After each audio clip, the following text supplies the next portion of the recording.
Wow, look at that. Well, someone born in South Africa. Wait on this evening. Dumalang. How's everybody doing there? Good to see you all. Wow, quite a few folks tuning in already. Thanks a lot, really appreciate it. Hopefully, we won't be cut off by the red ants this evening. So tonight's Straight Voltage live stream is going to be a South Africa centric one, although I'll probably talk a little bit about other parts of Africa. But let's go ahead and get started right there. Oh, I see that Nicholas likes the shirt. Well, I'm not a Bulls fan, but yes, those who recognize this shirt, it is a Blue Bulls. This was a Mother's Day, or was it for cancer? I think it was. I'm trying to remember. But I detested this jersey when it was on TV, and then I was in South Africa. They still had them at Loftus in the gift shop, and I decided, what the heck? Let's just go ahead and buy it. Yeah. So I went ahead and got it, and there you have it. So I have the Bulls. The reason I'm wearing the Bulls jersey today is because Arno Botha is signing with the Bulls. Jake White is really going out of his way to rebuild the Bulls in Pretoria, and perhaps we can get more than 3 or 4 fans to show up at Loftus going forward. We shall see. Oh, breast cancer. That's what I thought it was, just to go. It's breast cancer. Hey, Jaja. Hey to everybody, Drian, Coolio, Nicholas, everybody usually tunes in, plus some other folks that have joined the stream. You're hearing in the background, hopefully not drowning me out, that's Giselle. Für uns Mensa, Vital ist uns in uns Blut, for those who remember the concert. Those of you who have not been on my channel before, you can catch Giselle's concert from May 8th, which was live, the debut of her album, right here on my channel. Just go under the previous live streams and you'll find it. It's also the promoted video, the top one on my channel. So welcome back to Indaba Africa, folks. And for just a moment here you go, Giselle.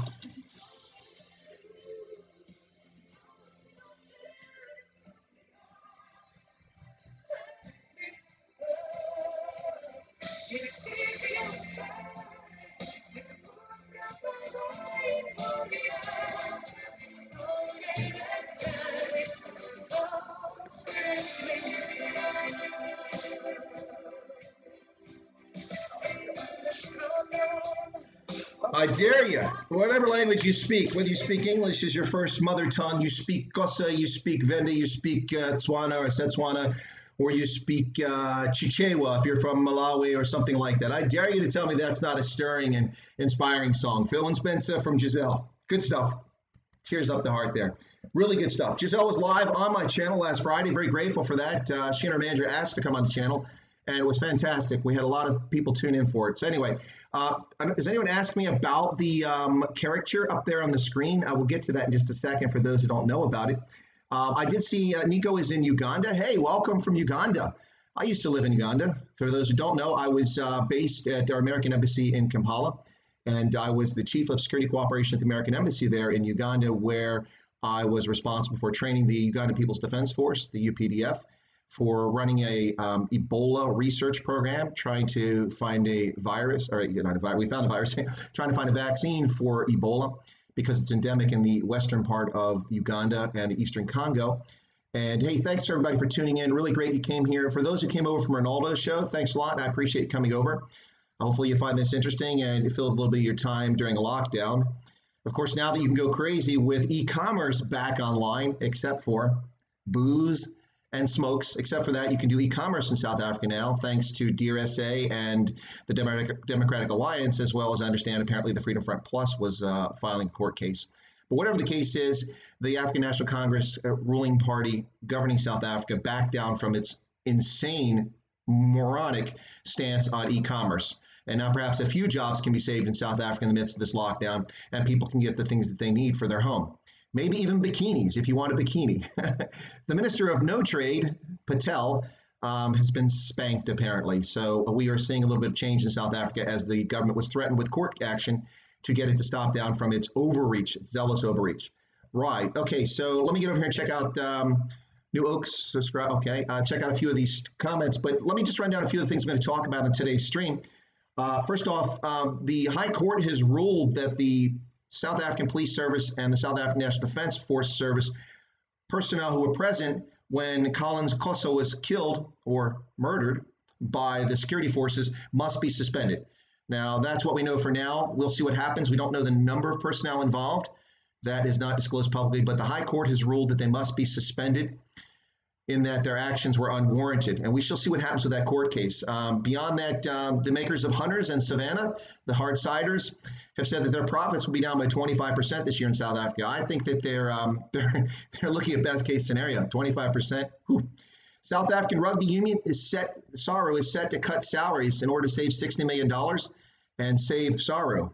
Probably a prudent decision. It's going to affect some of the top players in the country who are under contract and will see their salaries cut. Those making a lower amount will not see those at the baseline will not see their salaries cut. So SARU is not getting revenue, as far as I know, unless they're getting it from replays of television rights because there's no matches going on. So it will be interesting. Perhaps player dues help sustain this, but whatever the case is, the rugby situation in South Africa is challenging at the moment, as it is around the world. Although New Zealand is set to reopen Super Rugby with just the 5 New Zealand-based clubs in New Zealand in mid-June. We'll see how that goes.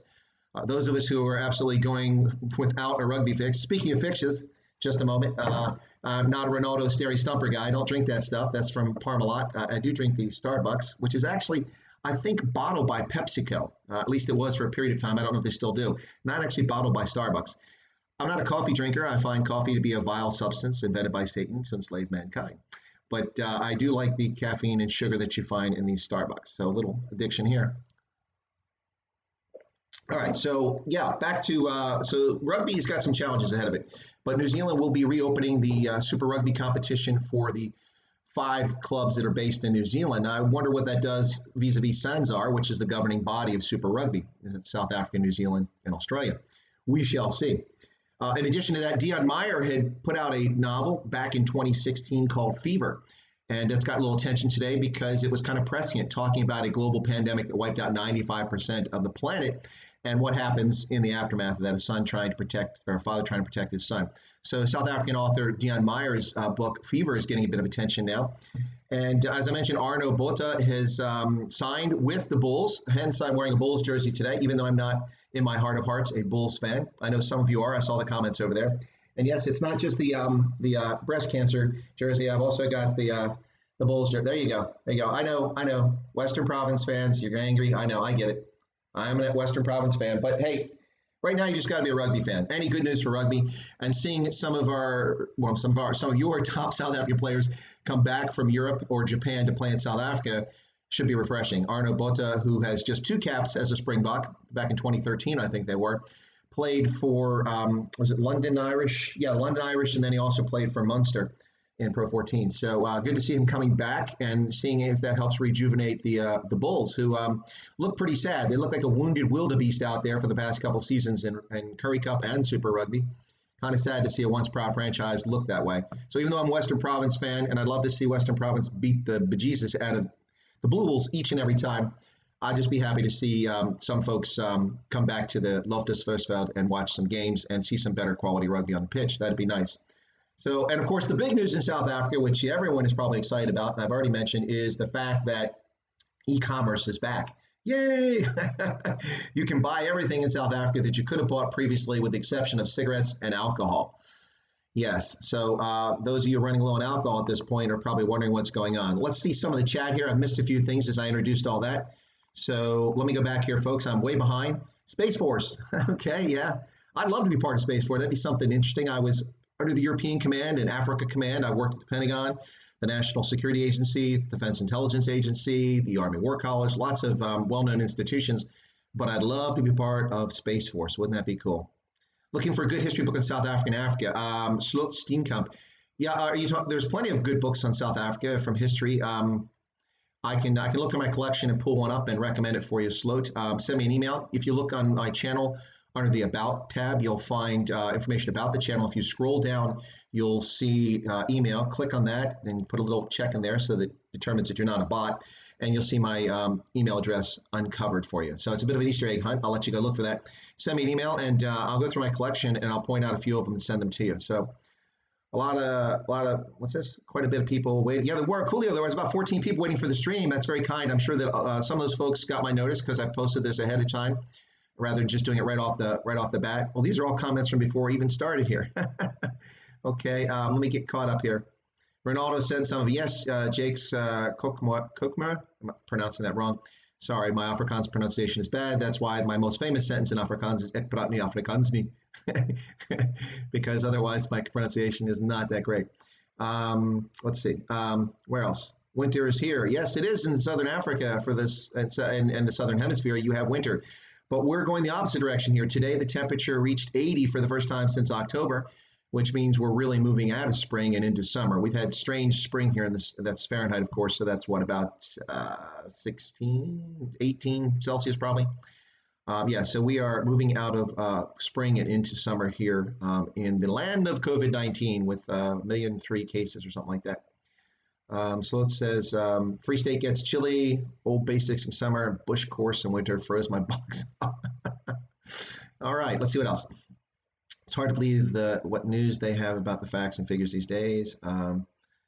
So Nicholas likes my shirt. Okay, I hesitate. When I saw it on television, I'm like, oh, that's hideous. I mean, I get what it's for. It's for breast cancer awareness. I appreciate that, and I thought it was a one-off, but they kept wearing it. And so anyway, the last time I was at Loftus, or one of the trips I was at Loftus, I went ahead and popped in the store. They had a whole bunch of stuff in there, some of it on clearance. So I got a number of things that were great for South Africa for the Springboks, but also for the Bulls. And then I got this jersey. I said, what the heck? It won't always be there, so let me get it. It's just that outrageous that I got to have it, so I bought it. Kalunda says, why keep killing our brothers and sisters in America? Who are we talking about there, Kalunda? What sisters and brothers are dying in America? Please help me out. Breast cancer jersey, Bulls rock. Yanni, hey, Yanni. Wow. I think that Ronaldo is quite pleased with his Steri Stumper, whatever you call those tops that you made. That's brilliant. Quite brilliant. I hope you make some money off of that, either selling those for him or to him, or that you sell it elsewhere. It's a brilliant idea.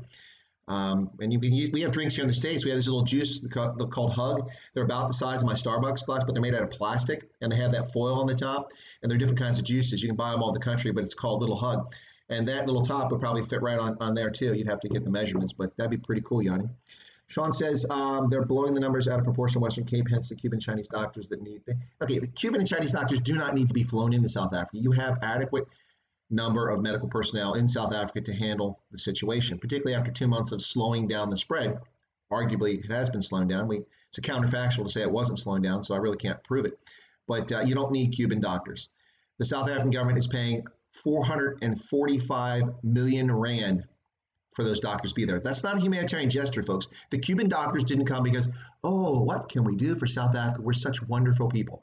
No, they're fellow travelers of the leftist-leaning socialists who run the ANC, and so they have much in common. And so they naturally turn to their friends in Havana, their friends in Beijing, even their friends in Moscow to this day. They would turn to their friends in Berlin, but the ones in Berlin are confused. They're not sure if they're socialist or they're market-committed capitalist, because the German government has a ostensibly conservative chancellor, but a chancellor who behaves as if she's a leftist with all her actions. So Berlin is confused. So they really can't turn to Berlin anymore because the Deutsche Demokratische Republik, or the DDR, East Germany, is long gone. So there's no place for the fellow travelers to go. So they're kind of stuck with Beijing, Havana, and Tehran. I should say that too. The ANC has a lot of close ties with the revolutionaries in Tehran who run that government. So there's their fellow travelers. They don't have much in the way of ties with North Korea. But then, given that we were on a hunt for Cyril, President Cyril Ramaphosa having disappeared for nearly 3 weeks, we were going to put him on a milk carton. I had a label all made up. It was pink, like kind of that red, that EFF color, and then kind of ANC shield colors around the green and black and yellow. And we were going to put, I had already made it, have Cyril Ramaphosa's face on there to put on a milk carton. Where is Cyril? We're looking for him. Put out an Amber Alert for him, trying to find Cyril Ramaphosa. And then finally he makes an appearance, and at the end of his speech, we're all just like, what did he say? Very confusing. Fortunately, the Daily Maverick ran an article in which they clarified some of the things he said, at least from their perspective, which, while it's still confusing, was a little bit helpful.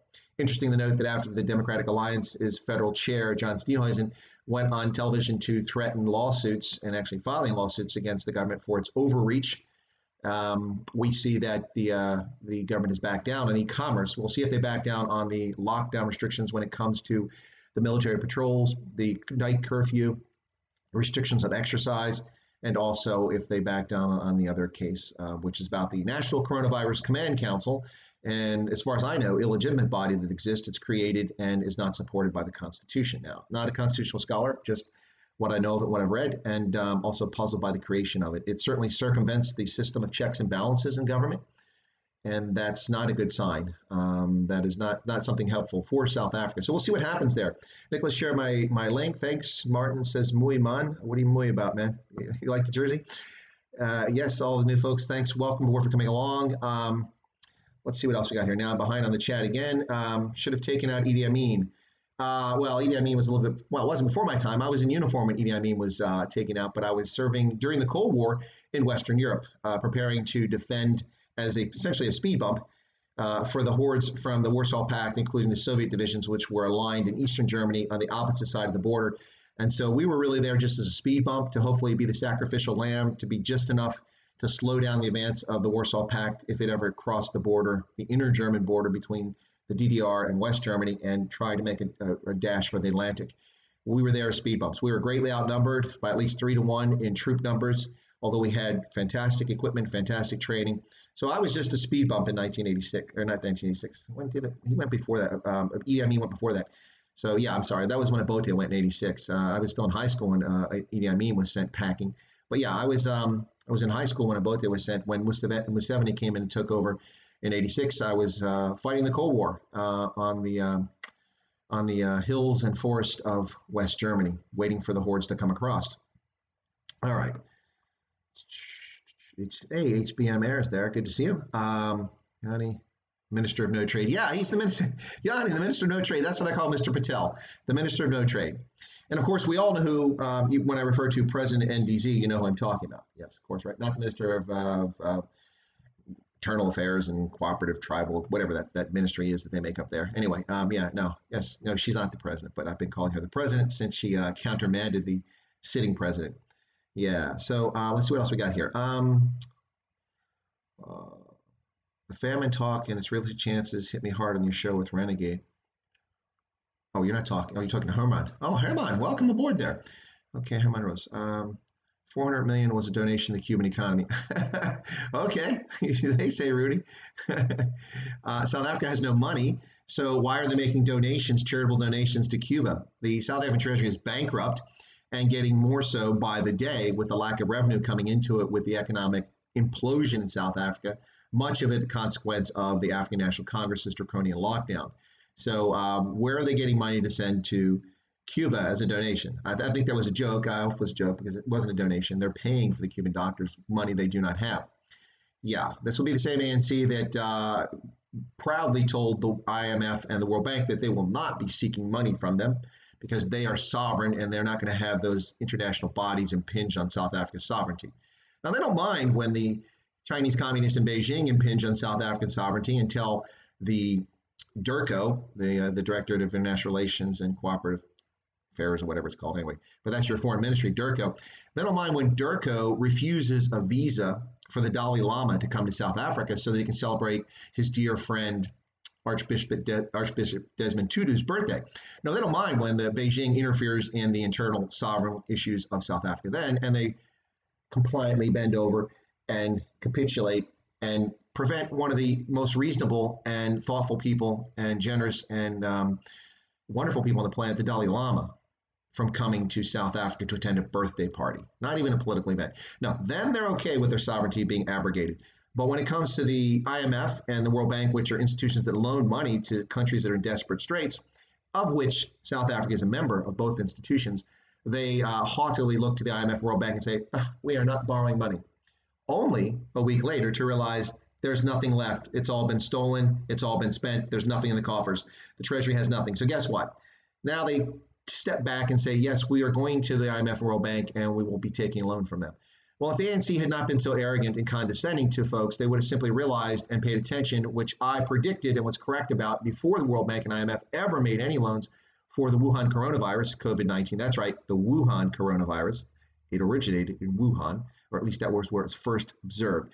And in epidemiology, the colloquial usage and identification, or identification, appellation for a virus is where it's first identified. Hence, the African virus of Marburg, which is a filovirus, comes from the Eastern Congo, but was first identified in serious numbers in Marburg, Germany. It is called Marburg. Anyway, so the Wuhan coronavirus, I predicted that the IMF and World Bank would not be attaching the standard structural adjustment policy constraints on this money, and they didn't. And not only that, but they only offered the money. They offered the money at only 1% interest, which is essentially a grant. And I also predict that a few years down the road, unless the entire world's economy totally implodes and we're all starving, that and even if that's the case, they'll probably do it anyway. That the IMF and World Bank will probably most likely forgive these loans, and no one will ever pay back this money from a developing country. So now the South African government has gone cap in hand to the IMF and World Bank. Please, sir, more soup, sir, more soup, please. And their arrogance has dissipated, at least on this issue. They've been cut down a little bit. Now, I don't mean to pick on the African National Congress, but you've got a lot of people with a lot of education working in your government. You should have been more informed about what was happening with the World Bank and the IMF before you make these proclamations. Also, structural adjustment policies that they're complaining about, that they're worried about their sovereignty, these are things from the 1980s and 1990s. They still exist. But the IMF and World Bank have been far more flexible in the last decade when it comes to loaning money. Not a proponent, not a fan. I'm not pushing the IMF and World Bank. I'm just saying that when you're broke and somebody's offering you money at 1%, take it. Because when you pay it back, if you pay it back, you're paying back dollars that are worth less than what you borrowed. Of course, also think about this. Between the time you borrow the money today with the rand at nearly 19 to the dollar, and the time that you pay it back maybe in 3 or 4 years down the road and the rand recovers and say it's 15 or maybe 10 if things went really well, not going to happen, but if it went really well, then you will be paying back money that's worth even less. So it's a gift. You're actually paying them to give you money. So since your treasury is empty, since you spent 7.1 billion US dollars buying Corvettes and Hawk lead-in trainer fighters, Gripen fighters, and what else did they get? Oh, Type 209 diesel submarines, all things that were not needed by the SANDF. Since you spent the time doing that instead of buying trucks and bakkies and fixing the barracks and feeding soldiers properly and containing HIV, then that money's gone. And then the money that was spent to build Nkandla and the money for Oilgate when you sold off the Strategic Oil Reserve and the corruption that took place there, all the illegal and illicit BE tenders that go to non-existent companies, and all the money has been pilfered, the money that Guptas have walked away. All of that money that's disappeared that could have gone into South Africa, into schools, clinics, to educate Black, white, colored, Asian South Africans is missing. And you squandered it. And when I say you, I'm talking about the ruling party. The ruling party is responsible. They've ruled the country uninterrupted since 1994, unchallenged. Anyway, off a little bit on there. So let me go over here and see some of the other comments we got here. Herman says, I got 2 small tobacco plants in my garden, but I guess it's quite a cure. Oh, yeah, you got to cure the stuff. That takes a bit. Not an expert on that, but I'm trying to get a tobacco farmer on my stream. My schedule scheme on Saturdays. Tomorrow's guest is not fully committed yet. Tomorrow for my live stream, my regularly scheduled, which is 11 o'clock Eastern Standard Time. That would be 5 o'clock in Johannesburg. That was supposed to be an urban shepherd, someone who herds sheep in cities in the Netherlands. Interesting story, and hopefully I can get her on, but right now it's not confirmed. So if she doesn't come on, I'll probably take calls tomorrow on Skype. So we'll see how that goes. Anyway, Cuba equals Castro, attended Nelson's inauguration in bed with the Reds, 400 million, no quarantine, and 1 is tested positive. Okay. From Nicholas. Yanni says, did you know? Oh, did you know? I thought that was Afrikaans. Did you notice Minister of Social Development Linda Zulu has both the SA flag? What? No, I didn't know that. What's that, on her Twitter account or something like that? Our expats coming back ended up in a Roach motel. Yeah, they did, Nicholas. I think they went to Polokwane, in fact. Facts. Good job. Even if they offered me a flight back to SA, I wouldn't have gone. Just the idea of people losing their minds and burning things and looting. Stuck here next to China right now is concerning. Next to China? What are you, in Vietnam, Lucy? Are you in South Korea? Okay. Taiwan? Japan? If you're in Japan, that's awesome. Japan's pretty cool, although they've got the COVID crisis too. Remember that Chinese and Nepal were at war? Yes, I know, Nicholas. That's the whole point. But China... Well, Tibet is the issue because Dalai Lama is from Tibet, and the Chinese have occupied Tibet, so they illegally occupy it. And anytime that Dalai Lama has something to say, they pressure countries to ignore the Dalai Lama or deny entrance to the Dalai Lama. Yeah, it's pretty sad. Anyway, Oliver Twist, yeah, it's like, please, more soup. What about the approach and breaking of the agreement between India and China with sending fighter jets? I'm not familiar with that, Lucy. What are we talking about there? Please enlighten a little bit. Maybe I remember. Mr. Punisher 77. Yeah, I did watch the video for John Chapman. Pretty good animation on that to explain what happened. Listen, when soldiers are in combat, you never know who's going to step up and who has the valor, unless you're proven and you've been with those soldiers before. Chapman is amazing, absolutely amazing. The Medal of Honor was certainly a warranted decoration. Yeah. Lizanne, hey, welcome, Lizanne. We're looking into immigrating to Botswana as we don't want to leave Africa. What are your thoughts? Well, Lizanne, whether you immigrate or not, I would encourage you to go to Botswana and check it out. Botswana is a fascinating place. It's a small country, but essentially it's an extension of South Africa's economy in many ways without BEE and all this other nonsense that's going on. People are always famously talking about Botswana having no corruption. Well, that's just pipe dream. We've all got corruption. But the nice thing about Botswana is you don't get stopped by police who expect you to pay bribes. I don't know anyone that's ever happened to. I'm sure it has happened, but it's such a rare occurrence. And you don't get shaken down by the government. And by and large, you don't get government tenders and contracts based on who you are and who you know. Although that happens, it's small. But I just want to say that because people always say Botswana is not corrupt. Well, every place is corrupt. The United States is corrupt. We have corrupt politicians and scuzzbags somewhere. You just have to root them out. I mean, look at several members of our Congress right now are demonstrably proven to have committed criminal fraud and misconduct and used their access and placement either for stocks or for accumulating wealth, and no one seems to be interested in investigating them. But in Botswana, it's far rare. And Botswana has good infrastructure. The roads are good. The facilities are good. The power is reliable when Eskom doesn't cut it off. Botswana still hasn't gotten to the point where they produce all of their own electricity. They're only producing, they were producing 25%, and they gave a tender to a Chinese company which did a piss poor job, built three generating stations, and only one of them works regularly. They get about 35%, 40% of the capacity out of that, so they haven't increased it. But Botswana has a wealth of bituminous coal and coal bed methane, which they could burn natural gas to fuel those power plants and even export electricity to South Africa. But Botswana is a wonderful place. It's small. If you move to the Gaborone area, then you're only 2 hours from Rustenburg, and you're 3 hours from Pretoria, 3.5, 4 hours to Johannesburg. So you're not that far away by car. If you want to fly, it's a 30-minute flight. Anyway, and it's not that expensive, assuming there'll be airplanes in the air once again after COVID-19. There won't be SA Express, which was flying out of there. That's an SAA. That's no longer the case. It'll be someone else replacing them. Air Botswana, I don't know the status of it. It's a very small airline. Frankly, it's a state-owned enterprise they've been trying to privatize for a long time, but nobody wants it because it's so small, and it's had a few problems. The flights are good. They're reliable, but financially they've had trouble over their history. And Air Botswana, if it's grounded, as it is, then it's so small and the expenses are relatively small, speaking relatively, that I think the government, as a state-owned enterprise, can keep it in operation until after this is over. And if SAA is still out of business when the lockdown is lifted, then Air Botswana might be able to take advantage of that and pick up a market. So yeah, Botswana is fantastic. It's wonderful. You get all the same foods and goods. In fact, a lot of the same restaurants are there. You know, the South African restaurant Primi Piatti used to be in Gaborone, but it closed. But you've got Spurs, you've got Roman's Pizza. Okay, there you go. That's good enough. I'm in Gaborone. They've got Roman's. You've got Roman's. You've got the Pizza Express. You've got all the South African brands, all the goods, because much of what the people in Botswana eat is imported from South Africa, and so you have the same sort of brands there. So Botswana is interesting. You can live in Botswana and still, if you're South African, it's just right across the border if you want to rush back and see family or do something. Now, if you live in the Western Cape, it's a bit of a hike. If you live in Durban, it's a bit of a hike. But if you live in the High Veld and you're from the Gauteng area, Botswana is easy, and you don't have to deal with the nonsense. If you're in Botswana, people don't have the hang-ups about race that people still have in South Africa. And I'm not speaking positively or negatively. What I'm saying specifically about, hey, we've got quite a few viewers today on the stream. Thanks, everybody, for tuning in. Really glad you're here. If you came because you were one of my subscribers before, or because you came from Ronaldo asking you to come over and check out the channel, I'm very grateful that you're here. Hopefully you'll find this discussion interesting. Tonight is a South Africa-focused one, but someone asked a question about Botswana, so I'm talking about it.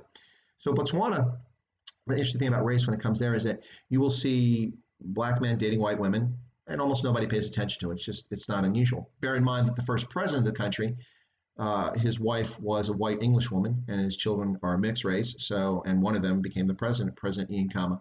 So Seretse Khama was the first president of modern Botswana, and then his son eventually became president in his own time after having been commander of the Botswana Defense Force.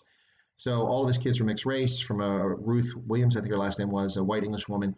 And of course, they famously couldn't re-enter Bechuanaland back in the 1960s because the South African government opposed them coming in because they didn't want a neighboring state to have an example of an interracial couple.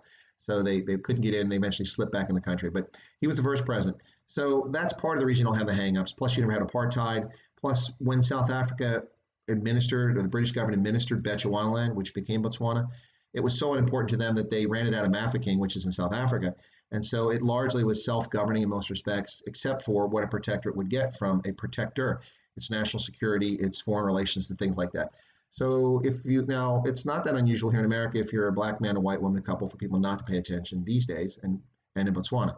Now, interestingly enough, the other way around, excuse me, if you're excuse me, if you're a white man with a black woman, it's not that unusual. But oftentimes people still look when you say white woman with a black man. But that's not unusual in Botswana either. There's a number of Botswana families who are originally English who live there, been there for decades, some a century, whose offspring have married black Botswana. And people don't make a big deal about it for the most part. And yeah, it has its challenges, but it's an interesting country. There's a lot of opportunity. The financial sector is growing very well. The IT is pretty decent. They've made an effort to try to get a cable. I don't know if that ever got completed, coming from Walvis Bay, so that Namibia and Botswana weren't stuck with the high rates that South African providers charge for the data pipes coming up through South Africa. They have the authorization to do that. Yeah, a lot of opportunity there. A lot of good businesses, fantastic wildlife. The Okavango Delta is a premier, amazing place to see wildlife. The Moremi Game Park in the northeastern quadrant of the Okavango Delta is something else. Also, you have the Tule Block located along the border with Zimbabwe, which is quite impressive. One of the few places in Botswana I've never been. And then you have, of course, you have Kasane in the northeast along the border with Zambia and Zimbabwe just to the west of that. Beautiful up there in Kasane. Wonderful world-class lodges for very decent prices. Now, in the Okavango, you can pay for $7,500 a night lodge if you want. You can also pay for a $100, $200 lodge. And you get comparable quality. It's just the exclusivity, I can't even say the word. I need a Starbucks here. Exclusivity. Anyway. So yeah, Botswana I think is a good option, and then you can check it out, you can test it, go see if you like it. You don't have to go on. So let me catch up now. I'm way behind in the chat. I'm bad today. I've got more folks chatting than I'm accustomed to here of late. Okay, where was that? The Albert Twist. I was past that. Then, yeah, Lizanne asked me about. Yeah, Lizanne, you ought to go. And listen, Lizanne, Botswana has Afrikaners. They're Afrikaners, those who migrated up there and settled into Bechuanaland before it became a protectorate. Some of their families have been there for 130 years. Others have come later, and the government relies a lot on outside consultants and even employees of the government who are white or European, including Afrikaners. The former Minister of Agriculture was a white Afrikaans-speaking Motswana, whose family is from there, and he's a rancher. Can't think of his name off the top of my head right now, but he under Ian Khama, he was the Minister of Agriculture, the only white minister in government. But whites or Europeans make up about 7-8% of the population in the capital of Gaborone. And if you go up to Maun in the northwest part of the country, which is just in front of the Okavango Delta, it's the gateway. It's actually the busiest airport in all of Botswana. Now I'm talking about Botswana, but let me finish up the story for him. But if you get up to Maun, the airport up there is the busiest one in the entire country. And that's because flights come from Gaborone, but also from Johannesburg, from Windhoek, from Lusaka, from Harare, from all over. People fly directly into the Okavango Delta, land at the strip at Maun, and then they transit over to the smaller prop aircraft that fly out into the Delta and land on the side out there. So you get more flights daily under normal circumstances, pre-COVID, more flights into and out of Maun than you do out of Gaborone. But many of those bush pilots are white or European, Americans, Europeans, South Africans, Australians, even some Kiwis out there, Canadians too, you see Canadians. So the European or white population of Maun is a bit higher. Sometimes it's like 10% or so. Anyway, so while you're a minority in South Africa, if you're white or European, you're still a minority in Botswana, but you don't feel that way. You feel at home in a lot of places. You really do. There is crime. It's not normally the violent crime associated you see in South Africa where they'll just murder you because they took your wallet. There are home break-ins. They're more prevalent now than they were 10 or 15 years ago, but it's not anywhere near on the charts what you see in South Africa. So I hope that helps you out, Lizanne. If I answered your questions about it or made you feel comfortable about Botswana, give me a thumbs up or ask another question. All right, Nev says, hi, Chris. I'm extremely grateful for your interest in South Africa, exposing NC for the corrupt party they are. I hope you gain many more subscribers around the world, and especially U.S. viewers. Well, thank you, Nev. I would love to get some more U.S. viewers. I haven't spent a lot of time focusing on it. I was just trying to get the channel up and play around with it and see what was happening and make sure I could make this thing work. And I've had a few challenges with it, but yeah, I know an awful lot of people, so I'm hoping that I get some more U.S. subscribers. It is interesting. I'm on LinkedIn. I'm an active participant on LinkedIn for the past 3 or 4 years. I've been publishing and articles and posting a lot of stories in which I give my analysis of the news story and or the news event. And on LinkedIn, I have like 8,000 people that follow me now, something like that. I have over 7,000 professional contacts. My contacts are all over the board. I have, ambassadors, even a former president or two, who's you can't see all my 8,000 links, so you won't be able to find out who that is. People who run big think tanks around the world, members of government, serving military from around the world, retired military. But it goes beyond that. I also have a lot of people who are in the agricultural sector because I cover agriculture as well. And I have people in the health services industry and healthcare. And the thing I'm most excited about when it comes to my LinkedIn presence is that I know a lot of people who are in the rugby world. And so quite a few people. So for instance, if I mention Jaco Peyper, I'm sure that many people know who Jaco Peyper is.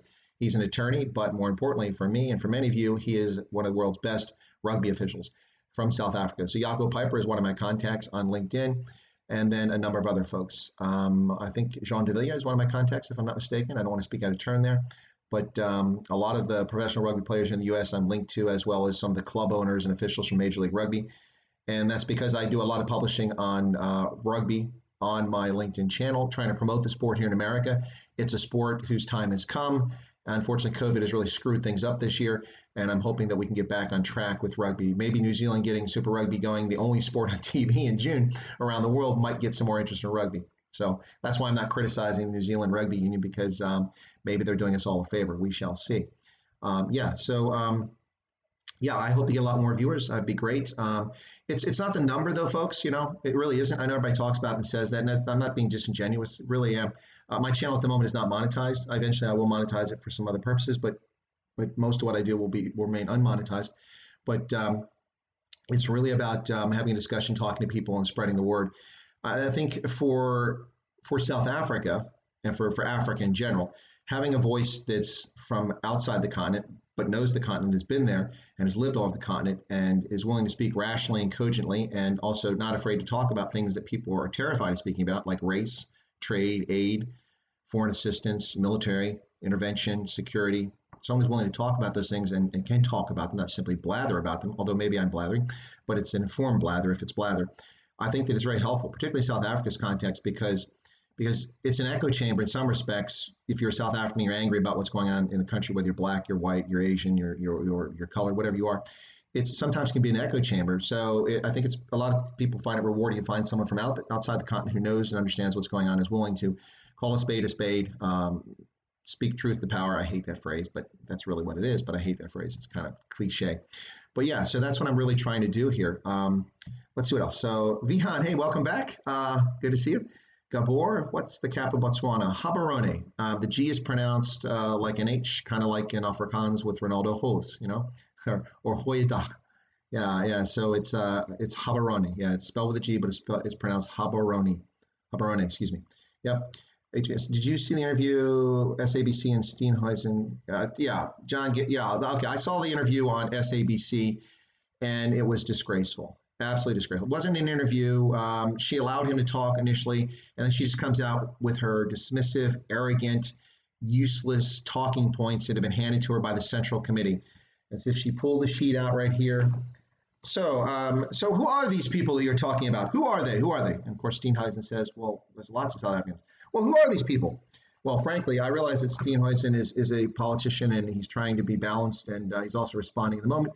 But at the moment he said that, my immediate response is to her, well, you seem to be speaking for the rest of South Africans. Who are they? What are their names? Will SABC send us a list of all these South Africans you claim disagree with the position the Democratic Alliance is taking? Of course there are South Africans that disagree with the DA's position. A lot of cadres in the ANC disagree. A lot of EFF members disagree just because they're EFF. They don't care what you say. The sky is blue. No, it's yellow. That would be the EFF. But the bottom line here is that journalist is not a journalist. She's a hack, just like Chris Cuomo here in the States, just like Rachel Maddow here in the States. They're not journalists. They're talking heads. That's one reason. Another reason why I did my YouTube channel, because I also do news, and I do prepared videos on topics of interest, some of them projecting or pointing out things that I expect to happen in the future, or predicting things, some of them in response to events. So, for instance, I did one on South African Airlines and how it was going to go into bankruptcy, and it needs to be liquidated. But I gave recommendations in a video prior to that, before it did any of that stuff. Now, by the way, I predicted that before it happened in my videos. And before that video, I did another video in which I said a few months ago when I started this, I said how to save South African Airlines, how to fix this mess. Because you could save South African Airlines, but then you can't have cadres running the South African Airlines. So yeah, that was a disgusting exposition, and more so because SABC is a state-run media outlet, and your tax dollars pay for its operation. So to have them not be objective and simply use talking points. Now, if you're watching MSNBC or you're watching the BBC, well, the BBC state-owned too, so that's not a good example. But if you're watching here in the States, MSNBC or CNN or Fox, and you hear some partisan nonsense, okay, turn the channel, that's fine. Unless you're paying for the channel or paying your cable company or satellite provider for that channel, you're not paying for it. But when a state-run media outlet is not objective, and that's a problem we have in the States with National Public Radio, we have that challenge at times, and public television, in which some things they do are not particularly objective, although they also do some very good things here in the States. So let me get back over here. Nicholas says, Botswana is a conservation miracle. Their president at the time was a Major General. Shoot on site. No, you're talking about President Ian Khama, Lieutenant General Ian Khama, retired former Botswana Defense Force commander who became president. Yeah, he's a member of Conservation International. He's on the board with Conservation International, and that's the reason why he's Botswana is a big actor in it. Now, he had banned the hunting of elephants, and the government had banned it under his time, and a lot was done conservation-wise. The Botswana Defense Force was called upon couple decades ago to intervene against poachers because the Department of Wildlife wasn't up to the task. And a lot of people in Botswana are comfortable with the BDF doing it, although the BDF doesn't get additional funding to do it. It comes out of their existing budget, so it's frustrating for them. But they have, at this point, taken it on. They do training. They have doctrine for it. They are among the world's most elite anti-poaching operatives who are in uniform for many security service. Now, there are private security firms that do a better job, in Kenya and also in South Africa. But when I'm talking about from a government perspective in uniform, they are elites. I've worked with them. I've been on patrol for anti-poaching out there. I've visited their base camps. I've also been involved when some things that poachers had were acquired. I'll leave it at that. I can't really get into detail what's going on, and you can imagine what we do with that sort of information. But the Botswana Defense Force is a well-trained professional military force. Despite the shortage of funding that it perpetually has, it does quite a good job. And that's their mission. But here's the real question for Botswana is that after a couple of decades doing anti-poaching, why hasn't the government equipped and trained the rangers and the parks services to take care of that? That's their real mission. It shouldn't be the military doing it.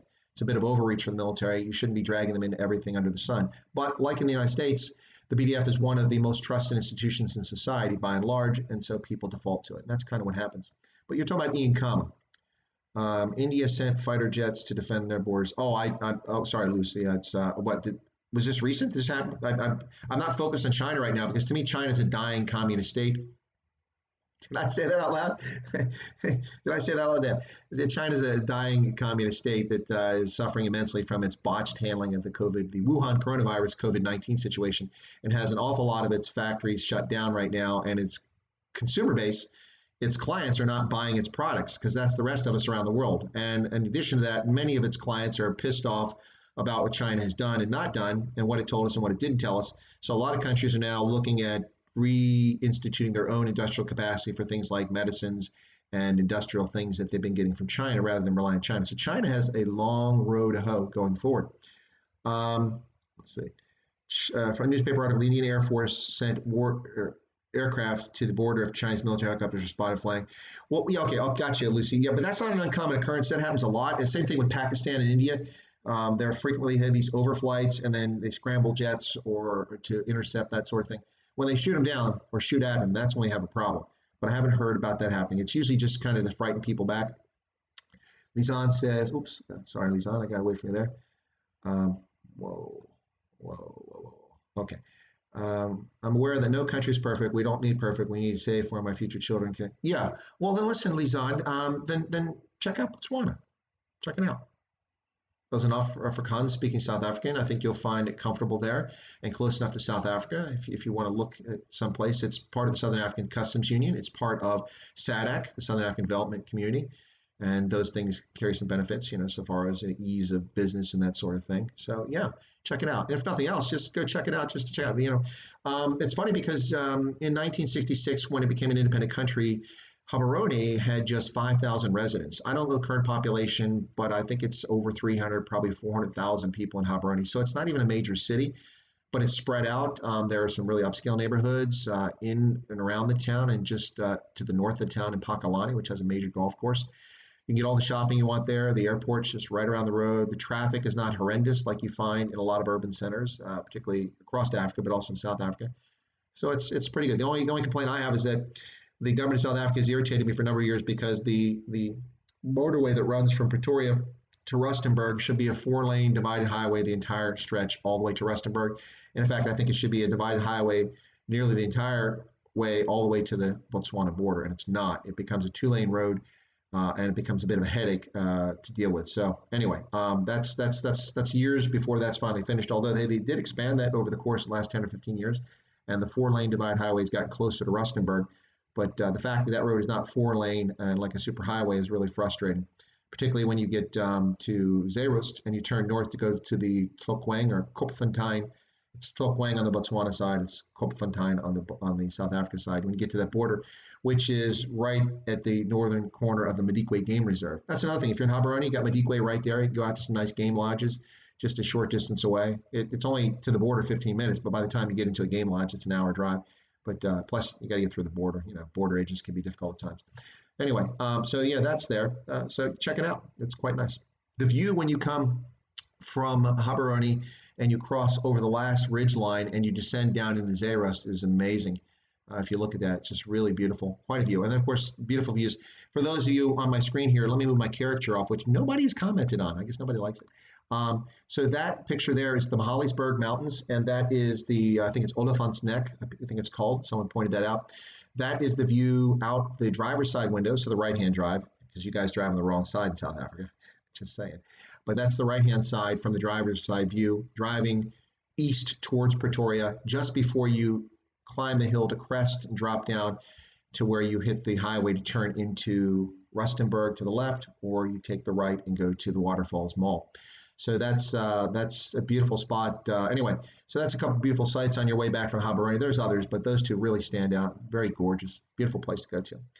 All right, so when do you think they open? Lucy asked, when they open the airports? I don't know when they open the airports. The problem with this is that here's the thing, and this is when Trump closed air travel from China on the 30th or 31st of January, and of course he was a xenophobe, and he's a racist, although I'm not really sure how you can be a racist against Chinese. It's not a race. It's an ethnicity. It's a nationality. It's not a race. Asian could be considered a race, but Chinese is not a race. But when he was called a racist in January, he shut down air travel, and we started shutting down air travel a couple weeks after that from Europe, and then the next day from the UK and from Ireland. People were like, oh. And I said, well, this is great. Well, let's pretend that we stamp this out and we have no cases of the virus and we flatten the curve and we end it here in the United States. Doesn't matter. We're not self-sufficient for many things, and it doesn't matter. We have to interact with the world. We won't be able to interact with the world until the world stamps out this virus. That's the bottom line. I mean, it only takes a matter of hours for someone who's got the virus and is asymptomatic to get on a flight from Johannesburg and fly to New York. 17 and a half hours to be exact.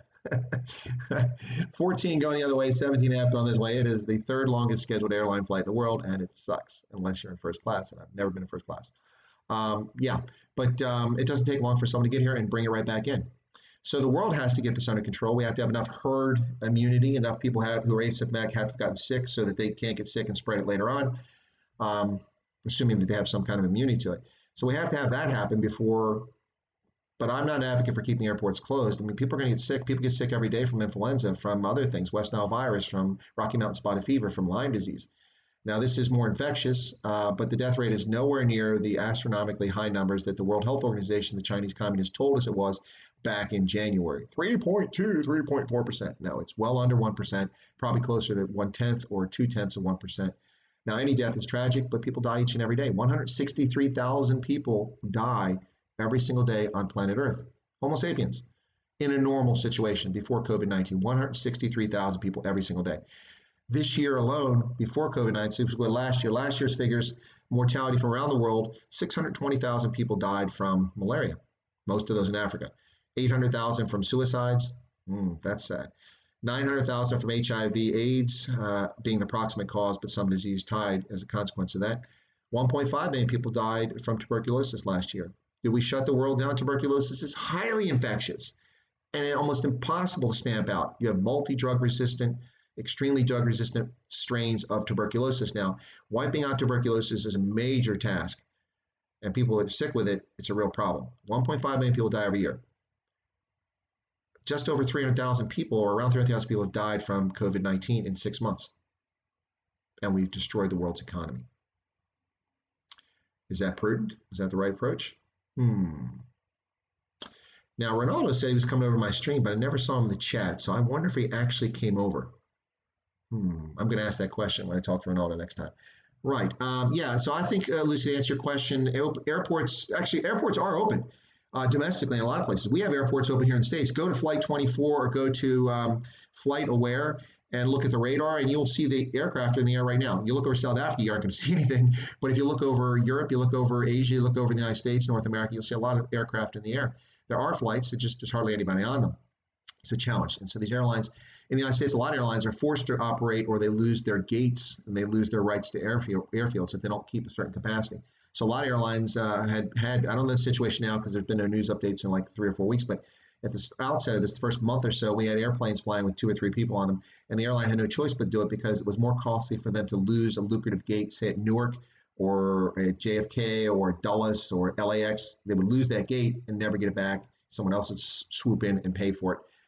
And maintain it. So it's a very bizarre situation, but we do have aircraft in the air. So I think that by mid-June, some airports should be opening up, maybe to international traffic, and by the middle of July or end of July, international traffic should be getting back to normal, regardless of what happens.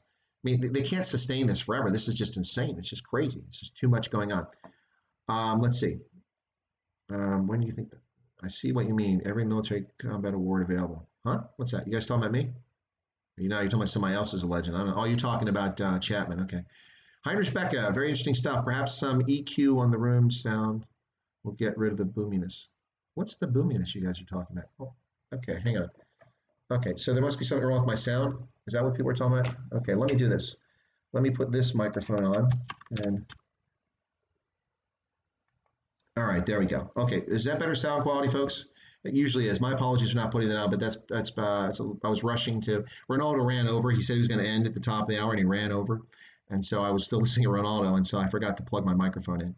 I don't have a mixer board set up on this. I have one, but I don't have it set up on here. So what happens is when I'm doing multiple things, if I have this plugged in, no other sound reaches the stream. So I had it unplugged because I was doing something else. Anyway, my apologies. That should be better sound quality. If it sounds like it's booming, I'm sorry about that. No one mentioned that, or I missed it before. So let's equalizer in the room. Yeah, I have an equalizer too, and it's not hooked up. But this microphone does a pretty good job, so that should be better sound quality now. Botswana still has a death penalty. Yeah, it does. Botswana, and they've actually put people to death. It's not just a penalty; they've actually used it. Lisanne, sister's geologist. Oh, Nicholas. Okay, it's beautiful. Lisanne says, I studied with a bunch of Botswana exchange students, and they were awesome people. Plus, my work mom goes there every year. Yeah, it's a great place, Lisanne. You got to check it out. Oh, Herman's taking off. Okay, take care. Thanks a lot for coming by, Herman. Appreciate you being here. It is getting a bit later for folks in South Africa. Let's see. Did I see the interview with SABC Johnson? She's a big bag in the bag with the ANC, totally racist. That's again back to the Steenhausen interview. Yeah, I did, and I've spoken about that. Bulls jersey. I think my people are repeating the comments because they think I missed them, or my thing is way behind. Sean says SABC News, independent, impartial, funniest thing I ever heard. If they have to tell you they are important, yeah. Yeah, well, it's funny. It's interesting because Fox News years ago used to say fair and balanced. And at the time, they came under a lot of criticism. People said they weren't fair and balanced, that they were partisan. I would say that when they were saying that 15 years ago, I watched Fox after I came back from Africa on one of my tours, and most of their news reporting was fair and balanced. Their opinion shows weren't fair and balanced. I mean, O'Reilly and Sean Hannity were not even remotely balanced, but they're not paid to be balanced, and you know what you're getting into when you watch it.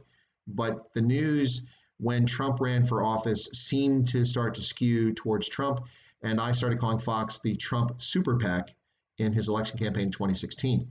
So that's kind of where I stand on that. Let me bring back my character now here. Bring that back. I'm loving that. That just came in today. I've been waiting for that for about 2 months. That, of course, is a caricature of me at the Rugby World Cup in 2019 in Japan. Now, everything is legitimate there except for the Japanese headband. I wore that, but I wore that to different. I didn't wear. I wore it to the South Africa game when they played Canada in it wasn't Kyoto, but anyway, not Kyoto, but below Kyoto when I went to Kobe. In Kobe, I wore that in Kobe, and I wore that to the U.S. game when they lost their last game. That headband. I was carrying that Springbok flag, and I did have the jersey, and there's even the same color tennis shoes I was wearing during the World Cup. But that's Toyota City Stadium, and I was there for South Africa and Namibia, which was a lot of fun. Unfortunately, I was like literally in the almost top row of the pitch at the end, so it wasn't the best view, although view was good, but it was from the end of the pitch, and a lot of the game was played in front of me. But it was a lot of fun, and yeah, so it's a caricature, but it's pretty accurate. So anyway, no beard, of course. Yeah, there's no beard there. All right. Um, Audie Murphy read his autobiography to Hell and Back. Yeah, Audie Murphy was great. He did a lot of Hollywood after that, became pretty famous for it. Lizan says, thanks. It was very informative. We emailed their immigration department, so we'll seriously look into it after lockdown. Plus, I know they love the specific degree you have. Yeah. No, Botswana, if you've got a coveted expertise or degree experience, definitely something you can take advantage of there. Hey, Rian, good to see you there. Welcome.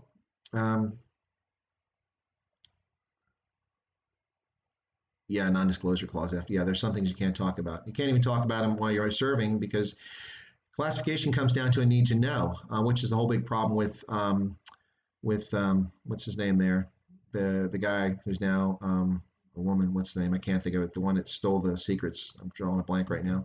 Went to prison for it, and then Obama shamefully pardoned the person. Anyway, and actually had the audacity to run for Congress in Maryland after that. Anyway. Yeah, you can't. That person did have a need to know that information and was stealing that information off classified servers because they had classified clearance and had access to the information. But you have to have access and a need to know. So I've been privy to programs in which only 2 or 3 people in the entire U.S. government had access to it, including me. That's how sensitive some things can be, just because of the nature of them. Let's see what else. China, a couple days ago, the thing with China. Yeah, okay, a couple days ago. Yeah, unless there's shooting, I wouldn't get too nervous about Lucy. It's not uncommon. It's less common for the media to report these incidents. Maybe they had a boring news day, or maybe there were more jets involved, or something like that than normal. But it is not uncommon for China to test its neighbors in Vietnam, the same sort of situation, overflying their space, airspace, things like that. But most of the time, you see China encroaching on other people's sovereignty is in the South China Seas when it comes to maritime presence, and they're building a fictitious islands by filling in coral reefs and such, and building military bases in the South China Seas. Is it true that Trump is a self-centered man, all about himself? It looks like the case in which you watch his interviews and media responses. He's on all about fake news, you fake, crazy. Yeah, okay, well, here's the thing about Donald Trump. He definitely has an ego, and lots of us have egos. We all have an ego, but he has an outsized ego. And he likes the sound of his own voice. It doesn't necessarily make him a good or bad person. There's a lot of people like that. Obama loves the sound of his voice. um, but I think a lot of what Donald Trump says and does is shtick. It's part of his persona. It's what he's about. I mean, he says stuff that's absolutely ridiculous, and he says it with a serious look, but his actions don't follow suit. He makes these claims. It's like Mexico is going to pay for the wall. He knew full well that Mexico wasn't going to pay for the wall. He has no sovereignty over Mexico to make them pay. And then when people kept beating up about it, he said, well, they'll pay in other ways. We'll raise tariffs, or we'll do this, or we'll... No, Mexico was never going to pay for the wall. But it was a sentiment that a lot of people wanted to hear. And he was trying to resonate with people, and he was resonating with people on the issue of illegal migration into the country. And he just took it a step too far because he's P.T. Barnum. He's a showman. P.T. Barnum from Barnum and Bailey Circus. He's the greatest showman on the earth. I'm not saying he's the greatest showman on the earth. I'm saying that's how his persona is. And you saw it on his show, The Apprentice. And if you ever dealt with him in business, you'd see the same sort of thing. I don't think that he's really that big gas bag and all full of that. That's just his persona. He really cares about things. He cares about people. And I think his actions have shown that. And this is from a guy that didn't back Trump and wasn't a Trump supporter.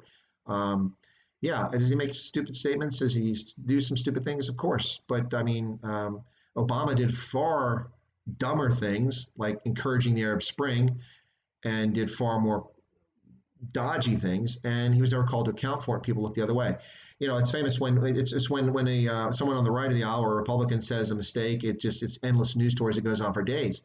But when candidate Barack Obama runs for office and says these 56 states, 56 states, we're not 56 states, they're 50 states. You learn that as a child in primary school. Everybody knows that. And it wasn't a mistake. He didn't know how many states there were. Yeah, it was a mistake. Point is that that got no coverage. That was covered up and buried, and among other things, his complaining about Pennsylvania voters, these people who cling to their gods and their guns, dismissing people of faith and conservatives and people who respect the Constitution. It got a lot of play, but not by the mainstream media. They didn't harp on it. But if a Republican said something that was dear to the mainstream media, then that would be an endless news story. They would hound the person. Look at the governor for Virginia, candidate for governor of Virginia, who was drummed out of the race because he said the word macaca. He said macaca, and someone said that's a slur against Indians. It is?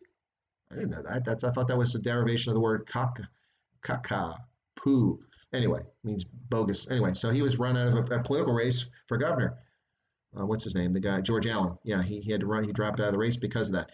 I think it's a function of the media when it comes to Trump and how he sounds and how he behaves. Is the sound better, folks? Are you getting better sound now?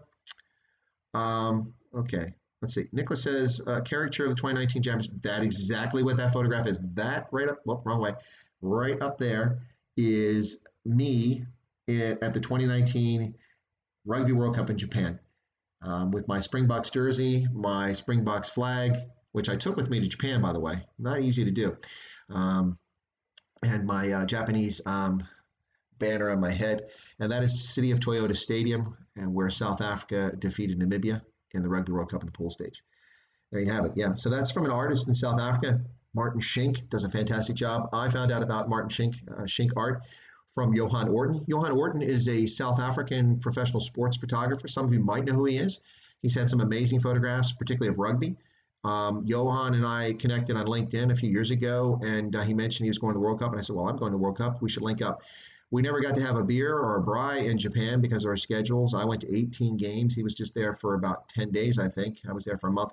But we did see each other a couple of occasions at City of Toyota Stadium, in fact. And after the World Cup, Shinkart had done a sketch of him with all of his oversized cameras and lenses and his kit bags and all that stuff. And he showed it to me, and I said, this is amazing, man. I said, how'd you get this done? He told me how to do it. And I got in touch with them. And it was right after I retired, and I was doing a lot of things trying to take care of my veterans' medical physicals and all those things, and starting to look around about what I'm going to do next. And I wrote to them like, hey, do you want this or not? I'm like, yeah, I want it. Well, if you want it, you need to order it. And so anyway, they weren't being annoying. I'm embellishing a little bit. So eventually I got around to placing the order. But then by then they got very busy with the lockdown, and the artist was doing a lot of artwork. So I think I ordered this in February, and I just got the final. They sent me a pencil sketch, so I could see if it was online, if what I wanted. You don't want it to be, character's supposed to be humorous, but you also don't want to be unflattering. And I don't think they're unflattering at all. Look at those calves, man. Look at those thighs. I look like I'm ready to play rugby in there. The head's a little oversized, but again, it's a caricature. So anyway, yeah, that's the Rugby World Cup. We got a farm in Rustenburg near Olifantsneck. It is beautiful there, yeah. Yeah, I love Rustenburg, the area anyway. Certainly the side on the south side of the highway, the motorway. If you go up behind Waterfalls Dam, that community back there is really nice. It's beautiful. I love that lake where it lays in the hills there. Quite nice. Whoops, what's else? I got ahead here. Nicholas Groves. We are Afrikaans, but my brother hates it when people say Nicolas, so stopped. Introducing him as Nicholas, but as Nick. Okay. Okay. Why are you killing our Roth? That's the reference. Why are you killing our brothers and sisters? Kalunda, what are you talking about again? What brothers and sisters? Who have been killed? What's going on here? Kalunda, welcome to the channel, but are you trolling me? I've lost a bunch of people. Did I say something wrong? Is the Bulls jersey getting too much? Is the vision messing people's eyes up? Yeah, I don't know what Kalunda is asking about here. I'm happy to answer the question. Who's killing who? Lizan says you're smoking something funny. I think Kalunda might have gotten a hold of some Zol. You see, when people Zol, they put the saliva on the paper. And when they Zol, then they share that Zol.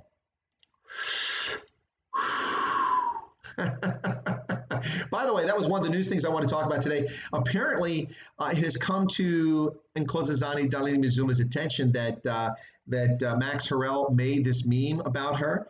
And they've been in touch. I saw some Twitter comments. She's like, who is this Max Harrell? And so he's been in touch with her, and apparently she's a good sport about it, and she says she's fine. She doesn't have any issue with it. So Max has not only become famous, but he's appeared. That whole thing has appeared in the BBC News talking about Zoll, the Zoll song, and so NDZ, it might work out to our favor as people actually get a kick out of it.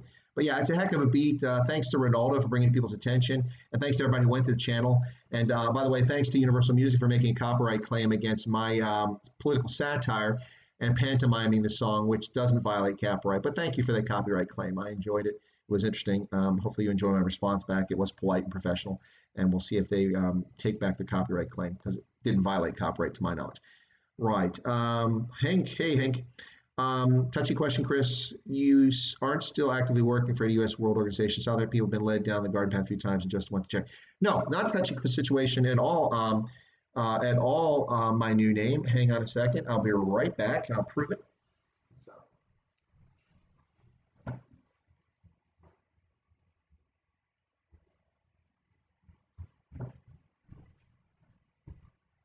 Hopefully nobody left because I got up.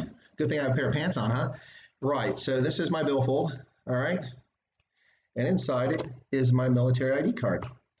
Now, I will show you this part here, not the part that has the information. It's critical, but I will show you this part. Right, you see right there?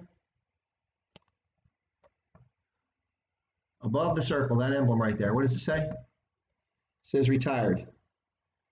There's your evidence. I am retired from U.S. military, not actively serving. Now, of course, I know the response, maybe from Kalunda or someone else would be, well, yeah, but maybe you work for the Central Intelligence Agency, and that's just a cover. Nope, not a cover. I get a retirement check. It didn't start on time, by the way. I actually didn't get paid my retirement for 2 months. That was a bit distressing. I had to go through a bunch of hoops to get that sorted out. They entered my bank account number incorrectly at the retired pay office, which is in Cleveland, Ohio. The active pay office is in Indianapolis, Indiana. So that's where I've been getting paid since 1983. And then when I transitioned in October, at the end of October, I was supposed to get paid by Cleveland, and I didn't get paid. It took about 6 weeks to sort it out. They had left one number off of my bank account number and sent it to a non-existent bank account. It took that long to get my money sorted out. Yeah, so I am retired. I'm not actively serving. So a lot of people are led down a path, not just South Africans there in my new name. So there you go. Actually, genuinely retired. So Heinrich says, what do you think of Candace Owens? I feel South Africa can do with some of her insights. Heinrich, I think Candace Owens, by and large, is a brilliant young American. She's fantastic. Her thoughts are concise and wonderful. I really appreciate how she puts up with all the bullshit and how she takes all the ad hominem attacks from bigots and racists who have the audacity to call her racist. I love it. Not that she's harassed, but I love it like in Philadelphia when she's at a restaurant having something to eat and all these fat, lazy, white, useless, liberal Americans, all white, by the way, come up and call her a racist. And of course, she can be a racist. She's black. I mean, it doesn't mean she can't be a racist, but the woman's not a racist. And for them to talking about her privilege and such, I just sit there and laugh. No, she's brilliant. There's a few things she says I disagree with, but by and large, I agree entirely with the things she says. I think that she serves a much more valuable function as a social media agitator or activist than she would say if she ran for office. Running for office, she would just disappear in a sea of a bunch of idiots and wouldn't really get the attention. The media would never give her the darling status of the failed bartender from the other side of the aisle who can't string two sentences together yet has a degree from a prestigious university in economics of all things, but has no concept of how economics works whatsoever. I think Candace Owens is brilliant, and I'd vote for her if she ever ran for anything if I had that opportunity. But short of that, I support pretty much everything she says and does. I have not seen anything she said that I take major issue with, just minor things. But I'm sure there's things I say she disagrees with. Candace Owens is brilliant. Lizanne says, I love using people's full name. It's a force of habit, probably because I hated that everyone mispronounced my name. But now respond to anything. So Lizanne, do people get that wrong? Is that wrong? Lizanne? That's what I thought it was Lizanne. Maybe I'm pronouncing it wrong. Is it Lizanne? No, I think it's Lizanne. But let me know if I'm mispronouncing it. Yeah. Oh, Bosch Zebra. Well, I too am a Velvich's supporter. For those who follow me on LinkedIn or watched some of my earlier streams on here, I've done as many things as I reasonably can as far as videos about Namibia, and I'm a huge Vilvich's fan. I'm a big Jacques Borger fan. He's fantastic. I was trying to convince the owner of the Rugby United New York team for Major League Rugby to sign him to a contract to come out of retirement to play for one season for New York. He's 36, so he can still play. Trying to get Jacques Borger to play. But beyond that, I love the Velviches, huge fan of theirs. I saw them play the Springboks in New Zealand in 2011. I saw them play in 2015 at Exeter when they nearly won their first game ever, just barely lost it. I think it was Georgia they played that day, I want to say. And then it was a hell of a game. I was sitting at the end of the pitch. And then I also saw them against the Springboks again, this time up in Toyota City, which is where the character is from. Let's see. You're welcome, my new name. Lisa, Nicholas says, do you know any hemp farmers? No, I don't, Cooley. I don't know any hemp farmers at all. I know some traditional farmers, but not hemp farmers. In Africa, no, I don't know any hemp farmers in Africa. I don't know any hemp farmers in the States, although it's becoming legal in a lot of places here. Hank says, you mentioned you love foreign language music. Have you listened to Foco? What is it called? No, I haven't. I'm not familiar with that. Yeah, I'll have to look that up. I listen in Afrikaans. I listen to all sorts of stuff. I mean, so I'm a huge Snotkop fan. I love Snotkop's music. It's just awesome. The guy's so cheeky. His music is awesome. And the other thing too is that people take the time to put the lyrics down, so I can find them on the internet, so I can listen and I can learn the lyrics for the ones I have difficulty understanding, and then actually know the lyrics. And Snotkop songs, some of them are very challenging to listen to, but I know the lyrics for Snotkop songs better than I do some easier songs to learn, because like Kalfoot Soki, I can't find the lyrics to Kalfoot Soki from Kurt Darren anywhere. And there's words in there that I think I have to listen to it again. But like almost all of Snotkop songs, I can find the lyrics somewhere. They're posted online. But I like Snotkop. I like Referenza, pretty talented. I'm a huge fan of Franja du Plessis. Her mother, Juanita, a fan, not as big, but she's got some really good stuff lately. I'm not really a country fan. Most of her earlier stuff is more country. So Juanita's good. Ruan Josh, her brother, Franja's brother, and Juanita's son, he's pretty good too. I really, who else? Dirk van der Westhuizen is pretty good. Anyway, pick the lot that you pick it. I probably, Liesl Peters. I really like Liesl Peters. Yeah. Yep. And Fiavaka, that's pretty good stuff. Yeah, I like lots of Afrikaans artists, and even some of the older stuff, kind of the folk style, the Heimatlieder sort of stuff. I like that. I listen to German music. I listen to French and French Canadian artists, Quebecois, that sort of thing. So, and I listen to anything, I'm pick a music genre, I probably listen to it. I probably like it. I'm fine with rap. I've been listening to rap since the Sugar Hill Gang back in the day. So, good stuff. Let's see. My network is buffering. Okay. Hopefully it won't drop off. Sorry about that, folks. I don't see it on this end. It's working fine. I'm not running my browser because that eats up some of the resources. So sorry about that, Vihan. Hopefully it won't buffer any further. Looks fine on my end. Coolio says hemp is really good material for industry in the fashion world, strongest natural. Yeah, you're right, Coolio, and that's one of the arguments that people have been making for decades about the use of hemp, is that it's a strong fiber. It's very useful for clothing, for the making of ropes and things like that. So yeah. Okay. Yeah. So yeah, hemp. That's the big argument for hemp. Yeah. I don't have anything against hemp. I'm not a weed smoker. I've never once in my life ever taken an illicit substance. Never. So it just doesn't appeal to me. But yeah, there's utility to the use of hemp. Nev, a bit off topic. Do you think COVID-19 was made in China? Well, I'm based on what information we all have, and I have no privy to classified information on this, but based on what we know, I would say that, yeah, COVID-19 comes from China. I don't know that they made it. What I suspect happened, and this is not fake news, this is not a claim, this is not conspiracy theory, this is just using rational judgment about the way things have happened and my knowledge of infectious disease and epidemiology, not a professional in the area, but someone that's been involved and researched and studied this for over 30 years. My expectation is that most likely the level 4 biohazard lab that was doing medical research in Wuhan probably had samples of what is now COVID-19. Some was in level 4, and maybe they tore a glove, or somehow it got into their suit.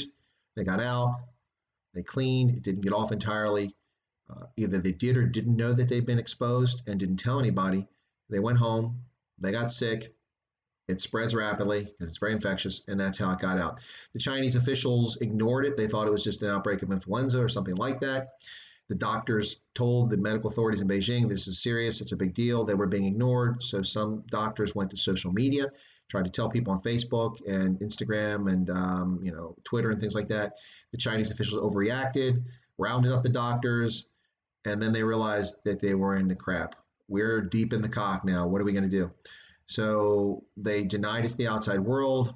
They decided to shut down Wuhan, but before they did it, people knew what was going on. As many as 3 to 5 million people fled from the city of Wuhan, many of them taking the virus with them, going as far as Hong Kong, spreading it in Hong Kong. From there, it went on to cruise ships that were plying the South China Seas, those coming from Taiwan and Japan and South Korea, going back and forth on holiday.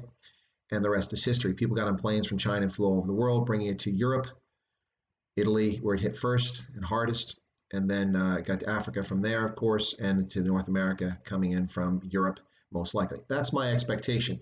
Yeah, it does come from China. I don't blame China for it. I do blame China for its policies and its behavior and its reticence and its obstinance to cooperate with international officials and its collusion with the World Health Organization. The World Health Organization, for those who don't know, it spends over half its budget each and every year for salaries and travel, not for research, not for policy, not for training or education, but for staff salaries and travel. And in some years, that figure is 80% of its budget. Yeah, look it up. Matter of public record, folks, not making this stuff up. That's pretty frightening. So the World Health Organization colluded with the Chinese to try to calm people down when the Chinese should have been alarming and alerting the world and shutting down their country. They didn't do it. And now the whole world has to deal with this. So yeah, it comes from China. And the willing accomplices in the media who run around and call anybody that says anything about the Chinese and claims they're racist or attacking China.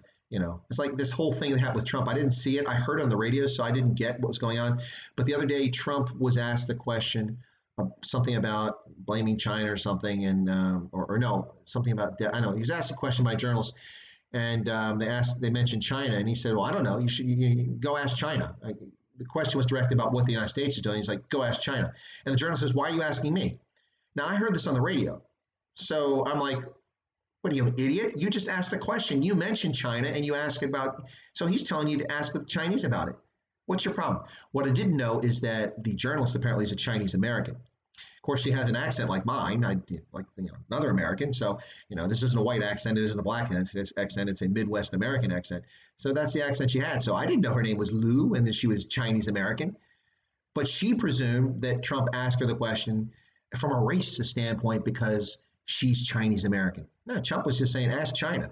And the fact that she had, anyway, just utter nonsense. But the Chinese are culpable in this. And a lot of countries are very angry with China. A lot of people around the world are very angry with China. So we will see what happens with China going forward. China's not going to get the free pass that it's had for the last 20 years since it entered the World Trade Organization. By the way, which country sponsored the membership of China into the World Trade Organization? Yeah, that's right. It would be the United States of America. We sponsored their entry into the World Trade Organization.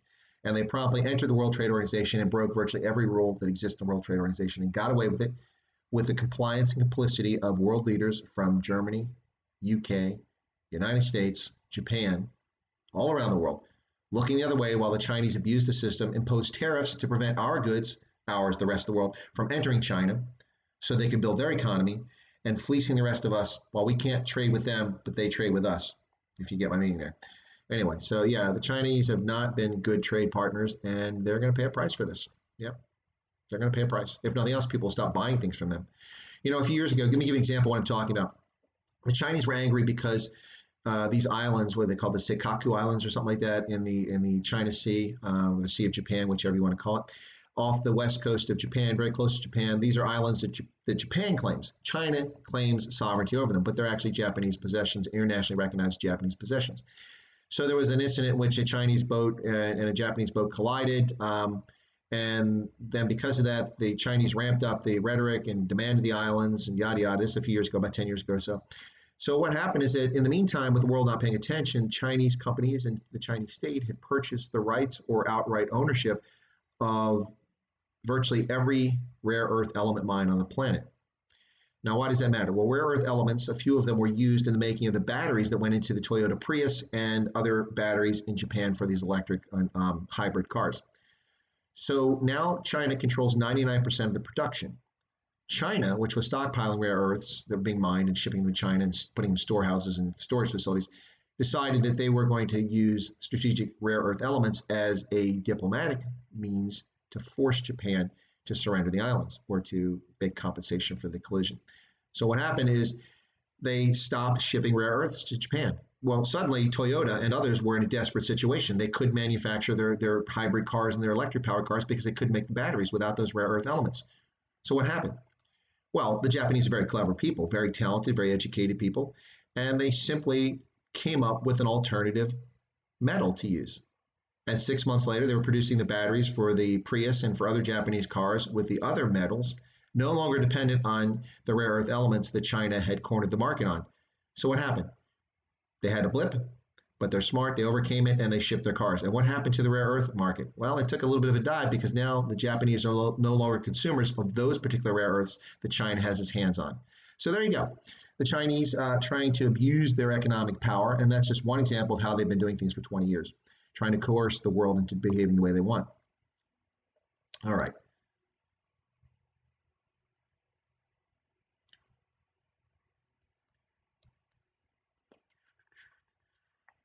So HBM Air says he thinks that Governor Cuomo is doing a super job with COVID-19 in the U.S. and a great man.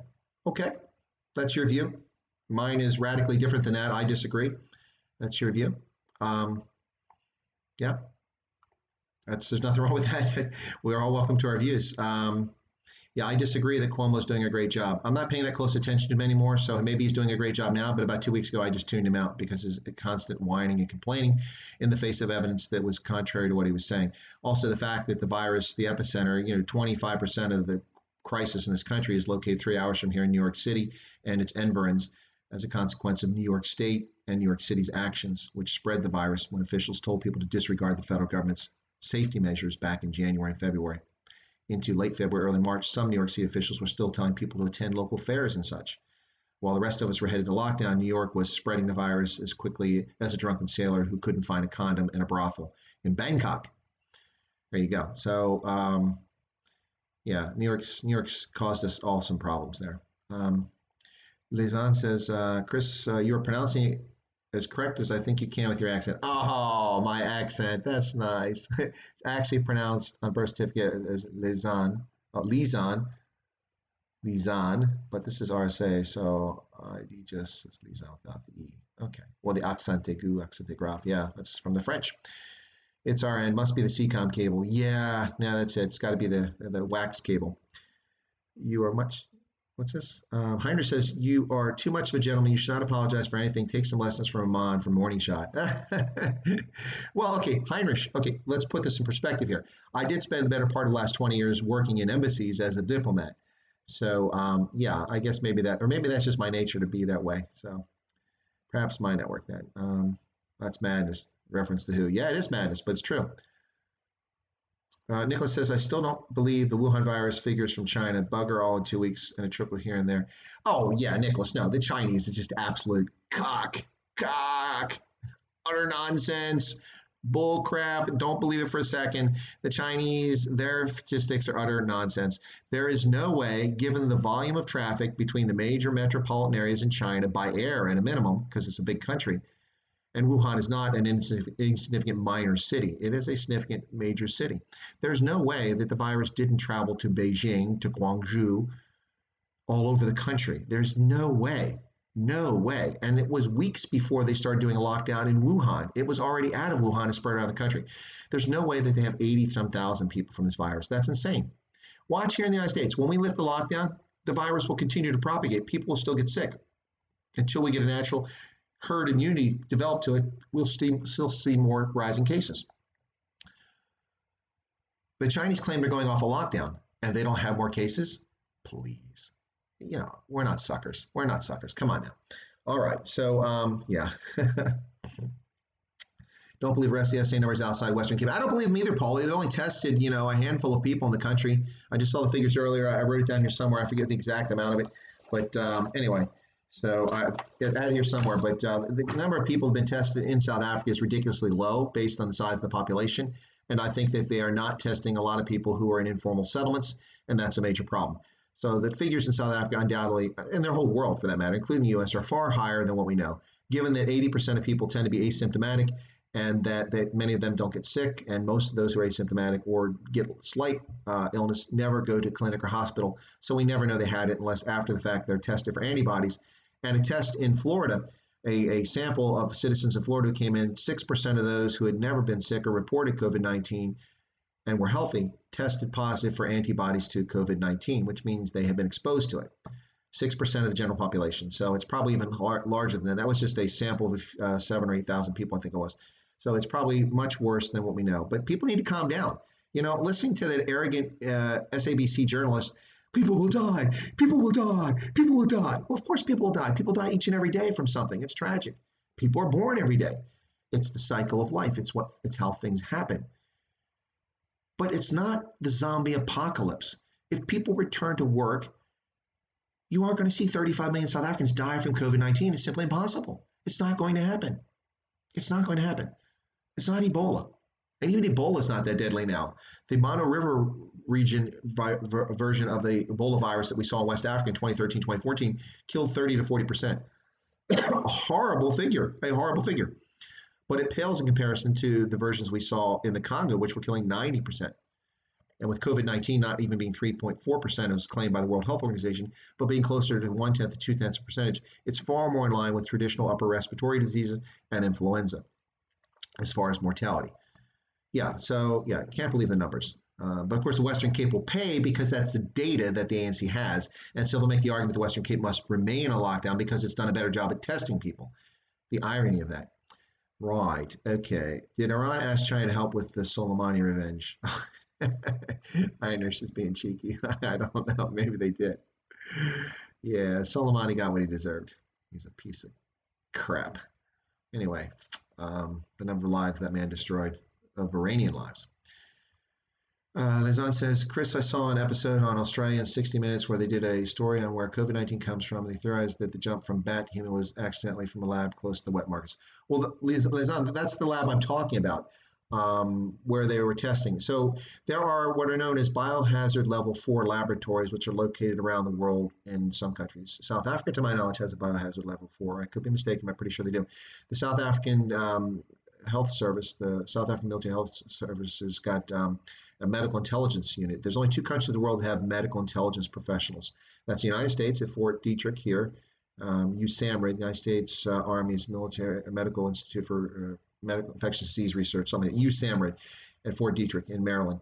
And the other is South Africa. The only other country in the world has medical research in its military.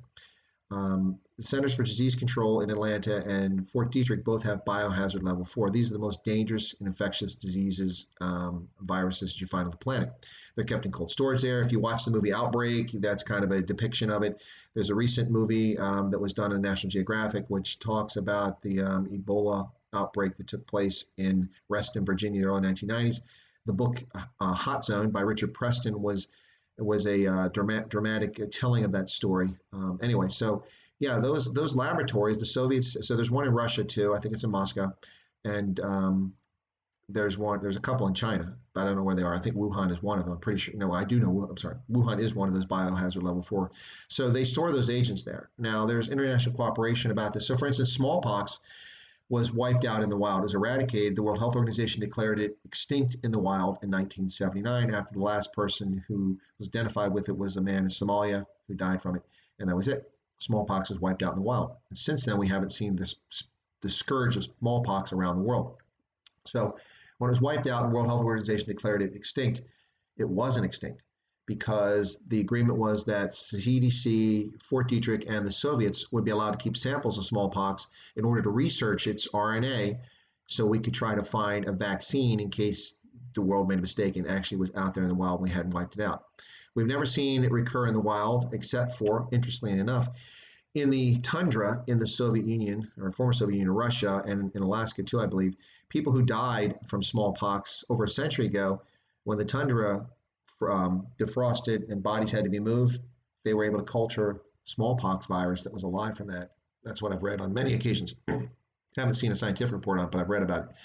Anyway, it is wiped out in the wild to our knowledge, but it does sit in a laboratory. The same thing with this COVID-19. This virus from a bat was likely being tested to come up with medical vaccines, things like that, and it probably got out. So that's the same lab I'm talking about, Lizan.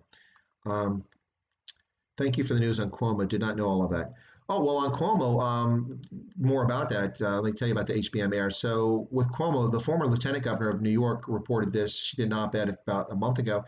And when this is when Cuomo was complaining about ventilators. We need ventilators. By the way, this is pretty scary, folks. And I don't mean to frighten anybody if you have any friends or relatives, but the data we're seeing now here in the US is that over 90% of people who go on ventilators never recover if they have COVID-19. By the time you go on a ventilator, you're too far gone in most cases for people to recover. So people should take the measure to try to save people, but if you go on a ventilator, it's not a good situation. While New York was focused on, we need 40,000 ventilators, we need ventilators, we need ventilators, as if that was the solution to COVID-19, when in fact we now know that that was simply a last-ditch effort to save people who are most likely gone. What you want to do is prevent it and treat people early on with whatever your treatment is, whether you come up with retesmerol or using hydroxychloroquine with Zithromax and zinc, whatever you're using to mitigate that early on. That's the secret, is to reduce the spread of the virus by keeping people from developing the symptoms who get exposed to it. They were screaming about ventilators. Well, it turns out that 5 years ago in 2015, the governor of New York, his own discretion, decided not to purchase $579 million worth of ventilators for the state of New York. Now, why were they doing that? Because states were doing disaster preparedness, and New York was due to purchase these ventilators. I forget how many it was. Somebody claimed it was a ridiculous number. Whatever the case is, like 40,000. I don't know how many they're going to buy, but it was $579 million. Instead, he made the decision to spend the state's taxpayer dollars to fund a solar photovoltaic factory near Buffalo, New York. And they spent over $700 million on that factory, which has since gone bankrupt and bust, and all the money is gone. And the state has no ventilators. So New York has no ventilators, not because Donald Trump kept them from getting ventilators, because it's not his job to give them ventilators. Not because the national stockpile did not provide them with ventilators, because it did, and the Department of Defense provided them with ventilators. New York State had no ventilators because its governor chose the politically expedient, sexy climate change, leftist agenda, solar photovoltaic plant, which was never going to make money because the Chinese sell their panels at below cost to run people out of the marketplace with unfair trade practices like they did in Germany. And so he didn't buy the ventilators. That's why New York didn't have ventilators. And when he complained about that endlessly, that's when I kind of started tuning out Andrew Cuomo. So anyway, that's a little bit more about Cuomo since my new name asked about it. A number of years ago, some Chinese companies IPO'd in the U.S. stock exchange, and many, if not all of them, just went bang within a few years. Yeah, I was one of the people that didn't invest in those Chinese companies that I saw come on here because we don't have access to their genuine financials. They weren't presenting the genuine financials of how the company was making money, not making money. Why? Because in many cases, those companies were state-owned enterprises by the Chinese government. They were trying to hide that fact, and they were making shell companies. And so, yeah, I don't buy Chinese companies. I buy other companies around the world, but not Chinese companies. It appears the Western Cape has done more testing than elsewhere, suggests more patients, but still less than two per thousand actually perish. And we have pre-existing conditions. Yeah, exactly, Wilhelm, thank you. And that's exactly right. What we know about this, we know a number of things about this. The lay people know a number of things about this. We don't have to be professional, medical professionals. We know that the mortality rate is far lower than World Health Organization told us. We know that the information that they gave us that you can't transmit it to your pets and back and forth was wrong. In fact, they say now you can transmit it, so keep your pets away from other pets and away from other people. They told us that masks had no effectiveness, and now they're saying that you're going to be arrested if you don't wear a mask in many localities around the world. So which is it? Now, my position on mask has been clear from the very beginning. I knew that there would be a run on mask and personal protective equipment. When you're trying to deal with a public health crisis, the people that need them most are not the people that are infected, the people trying to avoid infection, but the people who deal with the infected and the suspected infected. First-line responders, EMTs, emergency medical technicians, ambulance, medical personnel in hospitals, doctors, nurses, administrative personnel in hospitals, and law enforcement. Why do they need it? Because they have things that they don't want to transmit to the infected. And also it is a last line measure to protect people in hospitals against those sorts of things. But really, when you see a surgery, you see someone going into a heart operation, they're not wearing masks to keep from getting sick from the heart patient. You're preventing you from spreading something to them. So that's what it's about. So I was always a proponent that not to rush out and buy masks, not because there's no efficacy, but because there's people more important than you and me who need them, by and large. That was my position. I've never changed that position. Someone accused me of changing my position, but I never changed it, and I was clear about that from the outset. There is some efficacy in wearing masks, but the way that we're wearing them is just ludicrous, in my view. A bunch of other things they told us were simply incorrect, but it's fine. It's new. They make mistakes. They don't know. It happens. But we do know that those with an underlying immunocompromised condition are the ones most susceptible to this disease, and they're the ones most likely to die from it, perish from it. I'm talking specifically of people with type 2 diabetes, hypertension, high blood pressure, um, asthma, HIV, lupus, things like this, underlying conditions which compromise your immune system make you more vulnerable to it. So we know these people are at risk. So why aren't we protecting those people? Excuse me. Here in Pennsylvania, the director of public health has been going on television telling people from the outset that nursing homes are safe. The state forced nursing homes to take patients from other places when they were moving them around. Didn't give them the choice, some nursing homes. Now we found out that a third of the people in the state who have died in nursing homes because of the state's involvement in forcing these people into these homes and the conditions there. Yeah. The state director of public health has a 95-year-old mother, and she took her out of a nursing home when she was telling people 2 months ago that it was safe to put your family members in nursing homes. She took her 95-year-old mother out of a nursing home and put her in a hotel. This is the sort of egregious leadership that we have around the world, not just in South Africa. Socialism is for the people, not the socialist. EWC, NIH, or NHI, BE is for the cadres, not for the people. Anyway, let me start on that one. Oops. Bosch Zebra, hey, says, what's your opinion on African countries being trapped in China's debt trap of Belt and Road initiatives? Yeah, let me talk about that very quickly. That's a good question. It's funny, I haven't even talked about any of the news items here. And again, the reason why I'm wearing this today is because Arno Bota has signed with Jake White's Bulls, the Blue Bulls in Pretoria, who play at Loftus Versfeld. He signed there, so that's why I'm wearing the Bulls jersey today. Hey, listen, very quickly, before I answer this question about the Belt and Road Initiative, if you're not a subscriber and you haven't subscribed, if you've enjoyed this conversation at all, or even if you didn't enjoy it, but you found it interesting or thought-provoking, please smash the subscribe button right there and become a subscriber. Be sure to toggle the little bell icon to the side of it so that you get notified of my streams and my prepared videos. So what I do is 3 different things. I have a regularly scheduled Saturday stream, which is 11 o'clock Eastern Standard Time in the U.S., 5 p.m. in Johannesburg time, 4 o'clock in Abuja. Every Saturday, where I typically have a guest on, we discuss a topic. Last week, we were talking about security in Nigeria, and it was very comprehensive, not simply Boko Haram and the Niger Delta. And the week before that, I had a commercial farmer, small-scale commercial farmer from Ghana on my program. And a few weeks before that, I had the program director for DynCorp, who worked for me in Liberia when I rebuilt the Armed Forces of Liberia. When I say I'm talking about my team. I didn't build it single-handedly, but they worked for me, and I led the program and directed the program and came up with the solutions. And so I had Jeff Rodriguez on, and then Evans Larrabee, and then last week I had Ovigwe Egu from Nigeria. So tomorrow I'm supposed to have a urban sheep herder from the Netherlands on here, but I'm still negotiating on that, so I might not have that guest on tomorrow. If I don't have a guest, I'll probably try something new in which I'll ask people to call in on my Skype, and maybe some people come in and chat with me there. Okay, so a Starbucks pause, and then I'll answer the question about China. Okay, so on the China thing, here we go. Right, so the question I got on China was, it got away from the stream. Come back here. The Belt and Road Initiative was, come on. Where's that? There's that. I've lost it here. It was there. I know it was.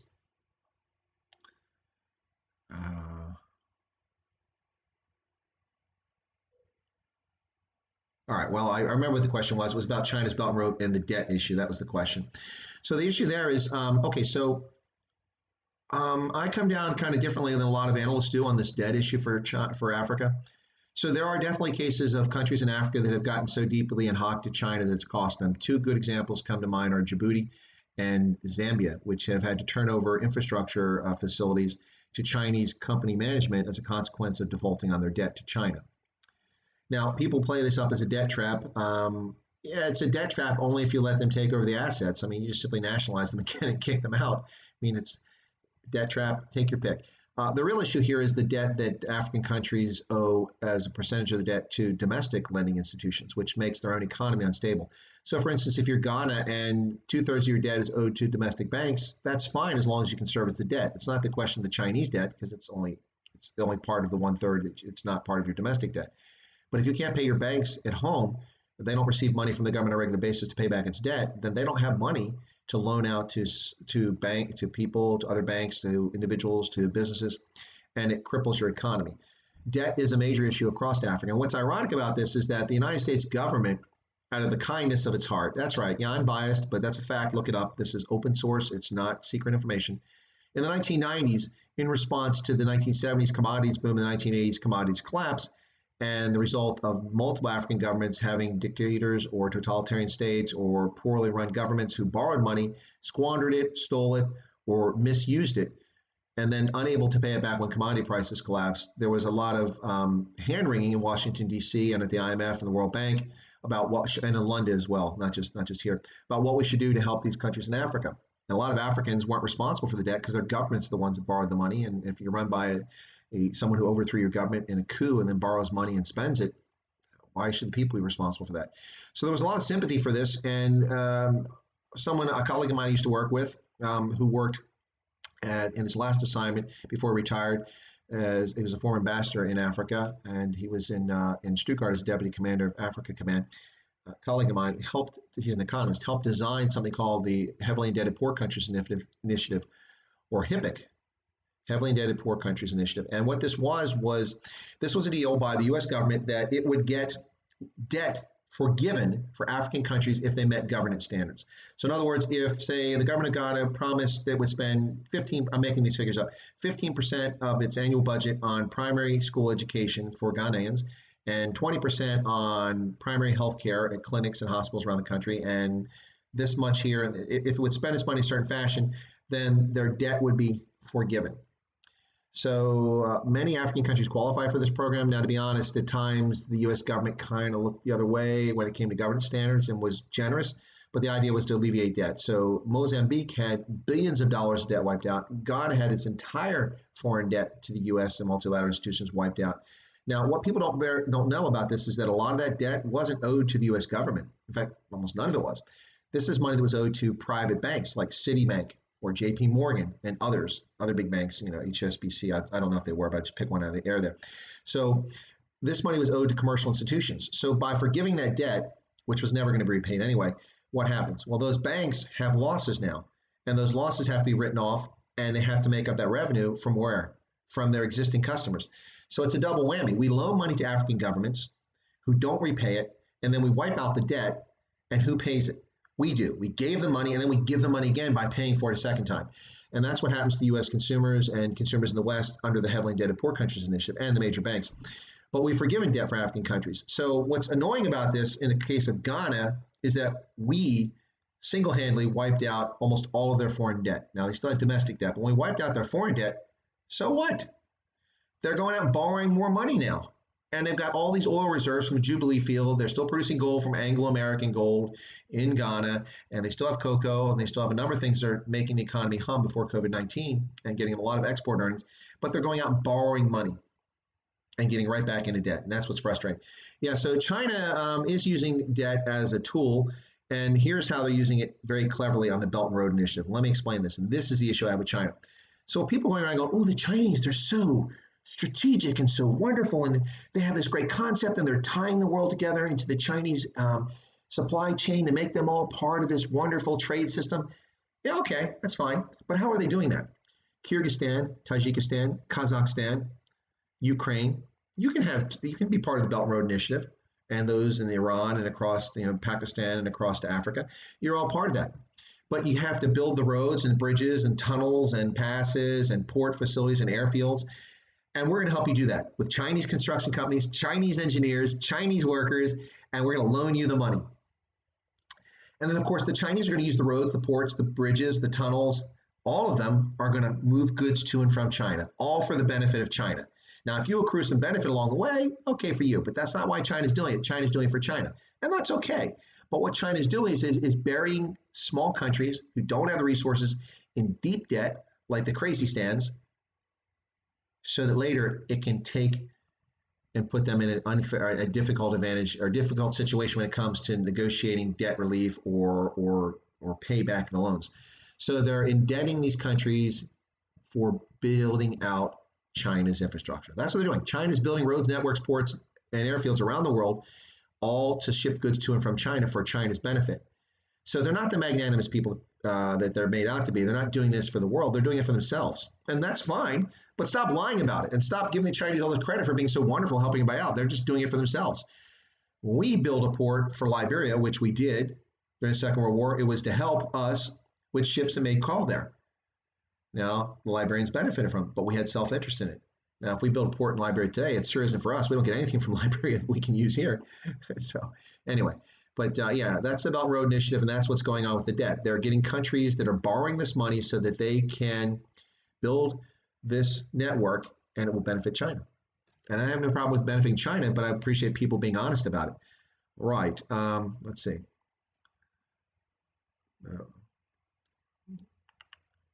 Blame won't change the stats and the outcomes, so let's move on to getting things back to normal. The NWO, New World Order thing is becoming intolerable with everyone getting restless. Hank, maybe China does not declare all deaths that die of COVID-19, maybe natural causes. I'm not sure what they're doing, but they're definitely not reporting COVID-19 deaths. That's for sure, Hank. And you see it, zero fatalities almost every day. Michael, also Black Death in Africa is nothing compared to the one that happened in Europe. Yeah, no, the Black Death in Europe has wiped out 75 million people in one pass. I did a video on talking about this previously, and the number of people have died from the Black Death in the repeated appearances of 1349 being the most famous case of it. But the Black Death is eviscerated Europe repeatedly through the Middle Ages. One reason why it was the Dark Middle Ages. Nicholas says we have biohazard level for the raw sewage and township streets. Oh wait, that's not lab. It's a great yeah, it's this pretty nasty stuff. Christine, super interesting stream. We'll definitely tune in again. For now, I need to get some sleep. Oh well, thank you for tuning in, Christine. I hope you subscribe to the channel. It's great to see some new folks on here. I appreciate people enjoying it. I'm trying to talk things that interest you guys. Let's see. Lizan, Chris, you keep spelling my name wrong, Lizan. Now, you give me a hard time for my accent, but I'm pronouncing it correctly, but I have a funny accent, but you keep spelling my name wrong. Anyway, yes, my microbiology lecturer worked there as a microbiologist, epidemiologist. Oh, cool. Then you could call me on the carpet if I'm speaking out of tune. But as a layperson, I think I'm speaking reasonably authoritatively when it comes to these viruses, yes? TB is huge for many years in SA, yet no precautions. Yeah, no, and South Africa has about 640,000 South Africans have tuberculosis. In fact, 550,000 cases of co-infection between tuberculosis and HIV, and we haven't shut down the economy for tuberculosis or HIV. Now, HIV is not nearly as infectious as any disease we're talking about. Tuberculosis is far more infectious, as is COVID-19. But I guess the apt comparison there is tuberculosis. We don't shut the world down for tuberculosis, but we're shutting it down for COVID-19. Fascinating, that, isn't it? William Willem says that is the goal of the mainstream media. Never let a crisis go to waste, so they thus keep the story going to max effects, hysteria, general anatomy. Yeah, discontent it. Bosch says, what's your opinion on African countries being tried? Oh, that was where the question was, Bosch. I think I answered your question, Bosch, if you're still there. Nicholas, ventilator, truth, lungs are riddled with clots and fibro. Yep, that's a problem. Whoa, Lizan had something there. Yes, I read the pathology side. He said that you should never diagnose COVID on a PCR swab result alone, but in conjunction with radiographic. Well, it's similar, Lizan. It's kind of like, with HIV, with a rapid test kit, if we get a positive test, we never took that alone. We would do serum, we'd draw blood and do the ELISA test to make sure that, in fact, confirm the person did have HIV. So similar sort of thing. So, but as this thing develops and we learn more about it, they'll probably be clear about that. 6% of positive tests were blood test, rest PCR. Okay, so big chances, many. Awesome to be part of your stream. Alicia Conradi. Well, thank you so much, Alicia. I appreciate that. Thanks for being part of the stream. I hope you've subscribed to the channel and you can catch up when I do more of these. Yeah, it's kind of cool stuff. Lizan, he's going off. Oh, Nicholas is speaking Afrikaans and then switching to English and confusing me because I have to try to do both simultaneously and still run the stream. So I'm going to come back to that later. Paulie's so over it. Bosch says, good stream this evening. Thanks for answering my question. Cheers. I take it he's taking off. Lizan says, yeah, microbiology is one of the most interesting fields, but you must be highly intelligent to do it. It probably doesn't help that I'm dyslexic as well. And she typed it as well as one word. And those names get mushed and tangled in my head. Yeah. And Nicholas is back to speaking Afrikaans again. So, hey, yeah, so kind of exciting. Switch gears a little bit here, talk more about rugby again. Arno Botha, for those who don't know, was was a Springbok. Well, he is a Springbok. He's got 2 caps back in like 2013. He was playing for the London Irish and then played at Munster. So he's 28 now, and he's coming back to play for the Bulls. So Jake White has yet another interesting signing for the Bulls. So this is what White said. He said, Arno is a proud son of Loftus, and there is no doubt that the fans will be ecstatic to see him back. He started his rugby journey here and played all of his junior rugby in blue. Indeed, he did. He also, of course, was junior Springbok, and he played with them when he was much younger. So, yeah, fascinating stuff. So this is what Arno Botta said on Instagram. He said that it's impossible to say how much the last 2 years have meant to me in a few photos. Playing in front of such incredible support was an honor, and I'm very proud to have worn the Munster jersey. Thanks for everything. So that's what he said on his departure from Munster, now that he's coming to play for the Bulls. So this should be fascinating stuff. This should be good stuff. He was a junior Springbok back in 2011, and he was awarded the Under-20 Player of the Year for SA Rugby, year before he made his Bulls Currie Cup appearance. Anyway, he had a serious knee injury back in 2013, which kind of curtailed his role, but his role in his career. But he is back, Arno Botta. So we'll see him back in a Bulls uniform here if we get back to Currie Cup competition.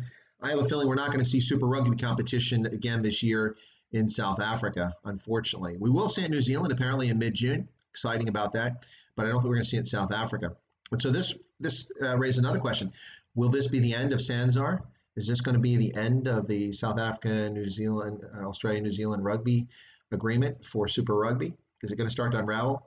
The New Zealanders are making strange moves. New Zealand Rugby Union is reportedly in talks with a huge billion-dollar revenue U.S. hedge fund, finance company, something like that, about doing something different with it and forming a league with Japanese clubs instead of playing in SANZAAR. So I'm not so sure what's going to happen with Super Rugby. They've really screwed up the sport. When it was Super 12 and even Super 14, it was compelling.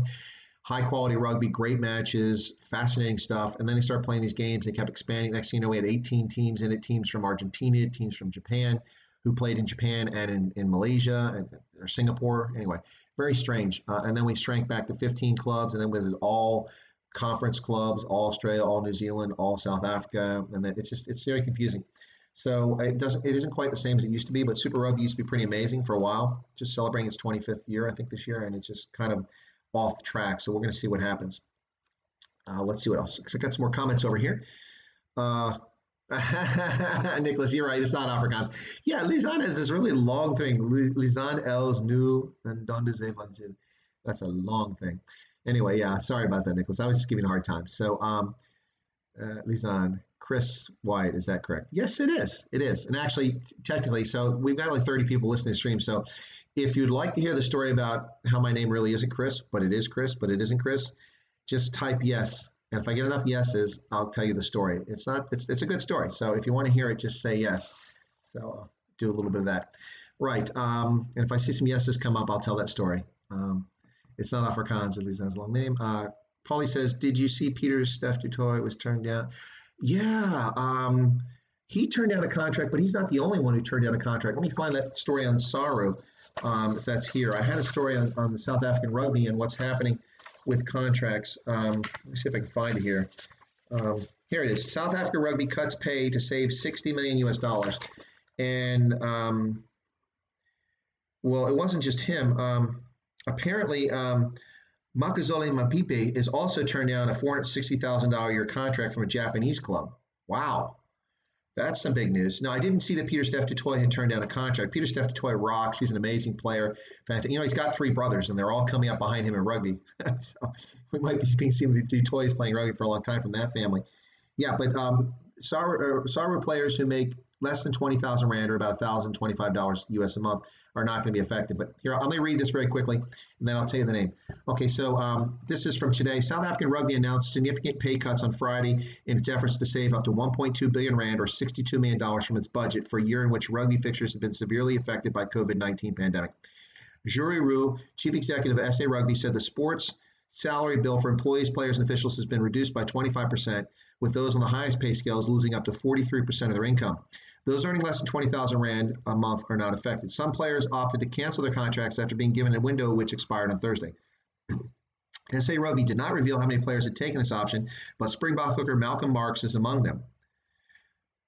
according to local reports. Springbok wing Makazole Mapipe, who scored South Africa's first ever World Cup final try, by the way, last year in Japan, has turned down an estimated $460,000 a year offer from a Japanese club, according to the Sport 24 website.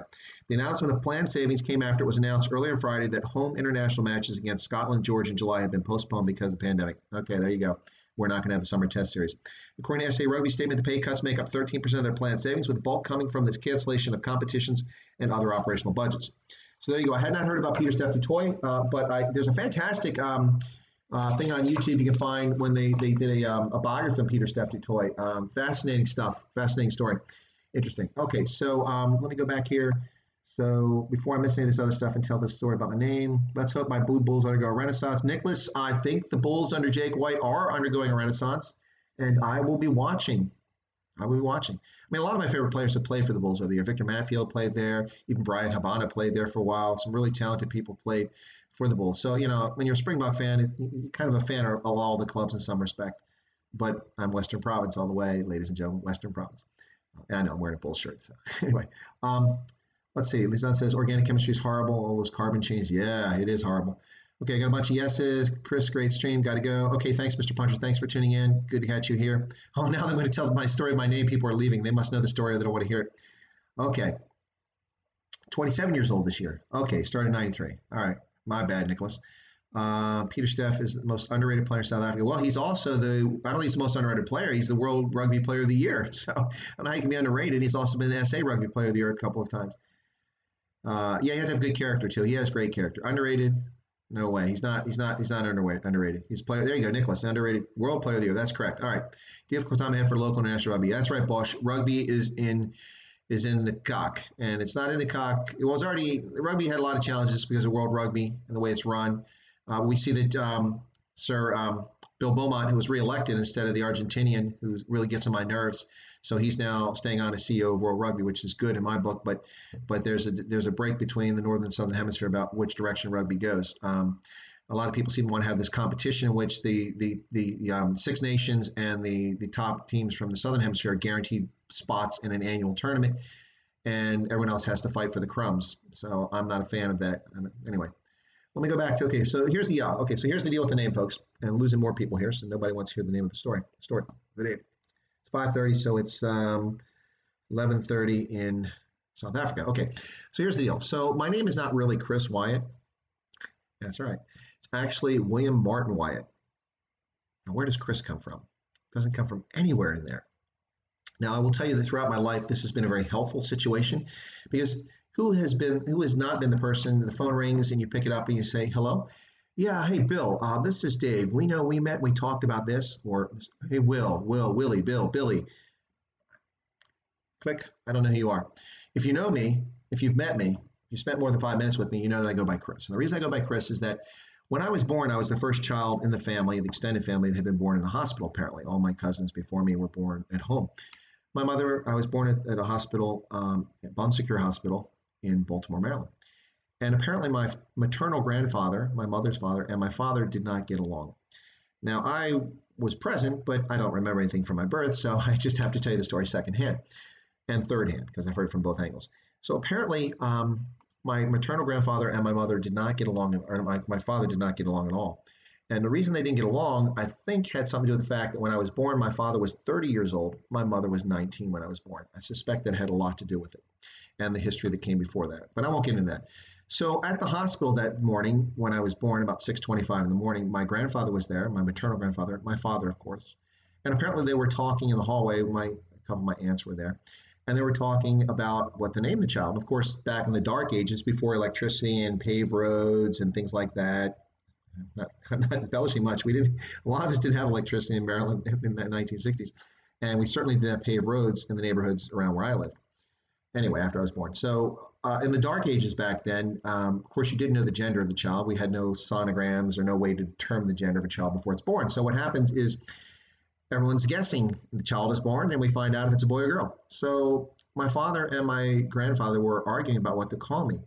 And my father said, well, my father's name is William Grimes Wyatt, Grimes being his mother's maiden name. So William Grimes Wyatt. So my father said, it's not a problem. If it's a boy, the kid's name is going to be William. My grandfather says, well, it could be a girl. So it's just a no-brainer. Whatever the child's name is, or whatever the child's sex is, when it's born, it'll be called Chris. And my father looked at him and shook his head and said, no. So I was born. My grandfather nicknamed me Chris.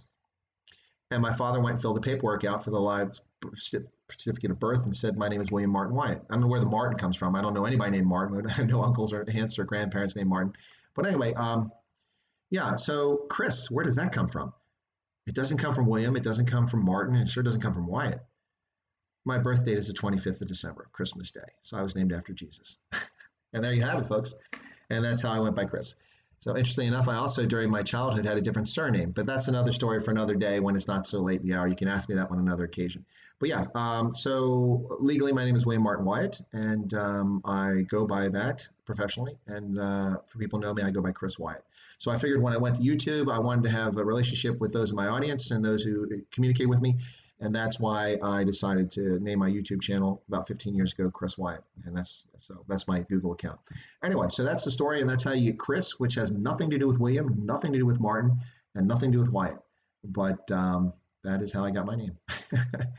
That grandfather, coincidentally enough, I barely knew him. I only saw him a few times in my life, and apparently he was a bit of a tyrant.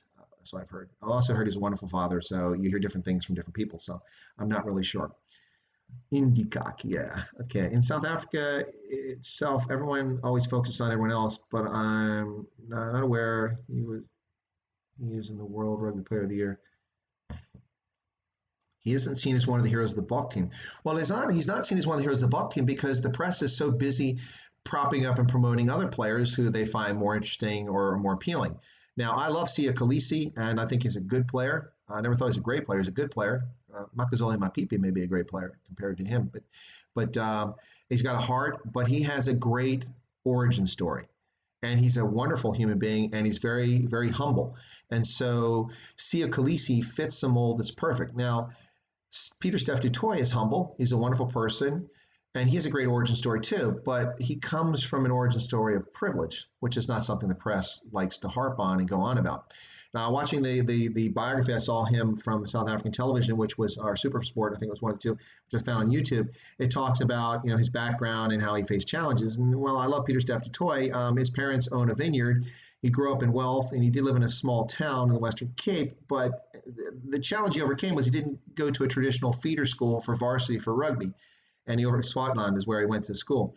And that's the challenge he faced. Whereas Sia Khaleesi honestly has a much more compelling story about growing up in a township, no shoes, went to crappy schools, crappy ANC government schools, and then had the good fortune that someone looked out for him and provided a scholarship for him to go to a proper school, get a proper education, and get a chance to excel and learn about rugby and play rugby. So he has, and he also has a white wife, and that fits in their narrative. I'm not trying to take anything away from Sia Khaleesi. He's been a brilliant captain and a great spokesman for South African rugby. But Pieter-Steph du Toit would be a natural captain as well, with his leadership skills, with his humble demeanor, with his calm, and his brilliant play. Listen, he was the World Rugby Player of the Year. And the fact that South Africans don't know that is disturbing. Disturbing. Now, I'm not blaming South Africans for not knowing that. I'm blaming South African press and media for not hyping that up. I mean, the Springboks won the World Cup. The Springboks won the World Cup. Rassie Erasmus was the coach of the year. The Springboks were the team of the year. Pieter-Steph du Toit was the player of the year. This is something all South Africans should know about and should be proud of. Yeah, no, he doesn't get hyped up very much. He's very humble, very quiet guy. Oh, by the way, when I watched the biography, I don't know if you know this, he has a ligament in his knee from his father, because he tore his ligament back in 2013 or something like that, and they were going to have to wait months to get him a ligament. He's going to miss a whole season. His father said, can't you just take mine? So they took his father's ligament, went in for surgery, and it's held up. It's held the test of time. Yeah, Pieter-Steph du Toit, quite a humble and what an amazing player. I really like him. Really good, quiet guy. And of course, he's with Western Province now. I know he played elsewhere, but he plays for he used to play for the Sharks, but he plays for Western Province. So when you play for Western Province, I'll forgive a lot. I'll go for a lot. Gio Apollon, love Gio Apollon. He played for Western Province. Anyway, so let's see. Paulie says, got to make the game more global, make the game thrive in the USA, and I'll take it off tenfold. Yeah, well, the thing about USA is it needs to have television coverage, and it needs to be focused on at the youth level. We have it a focus at the youth level, not nearly as strong as it should be, but it's much better than it was 30 years ago. and it needs to be on television. We had finally this year numerous contracts with ESPN, CBS Sports for the game here in the U.S., and is picking up a lot of traction.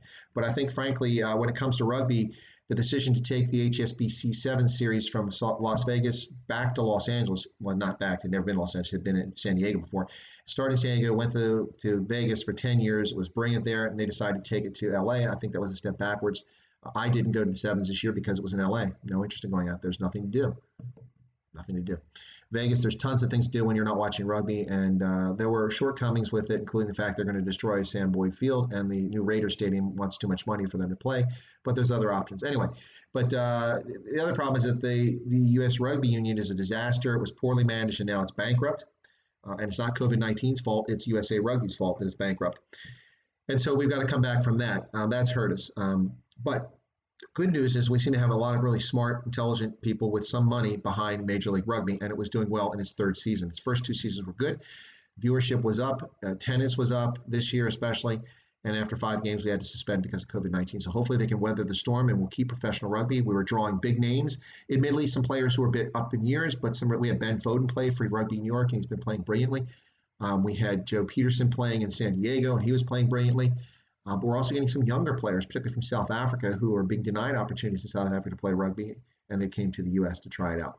So yeah, rugby is the game, folks. It's a fantastic game and has a lot going for it, but it needs to be run properly. And we need the old boys club to quit trying to limit it and keep the minnows at bay. Let the minnows be part of the game. You don't get better unless you play the big boys. And if you only play the big boys in the World Cup, then you're going to have 87-0 every day. So let's see what else. Really enjoying your channels. Good job. Well, thank you so much, HBM Air. I'm glad you do. See, look at that. HBM Air earlier said something about Andrew Cuomo saying that he thought he was a great guy, and I disagreed. And I laid out my position, and he listened, and the guy, HBM Air, is still here. That's the kind of discourse I'm looking for. I thank you for those kind comments. I really appreciate it. Yes, how do I like to tell my husband, listen to what I mean, not what I say? Yeah, that's funny. 2 hours without this.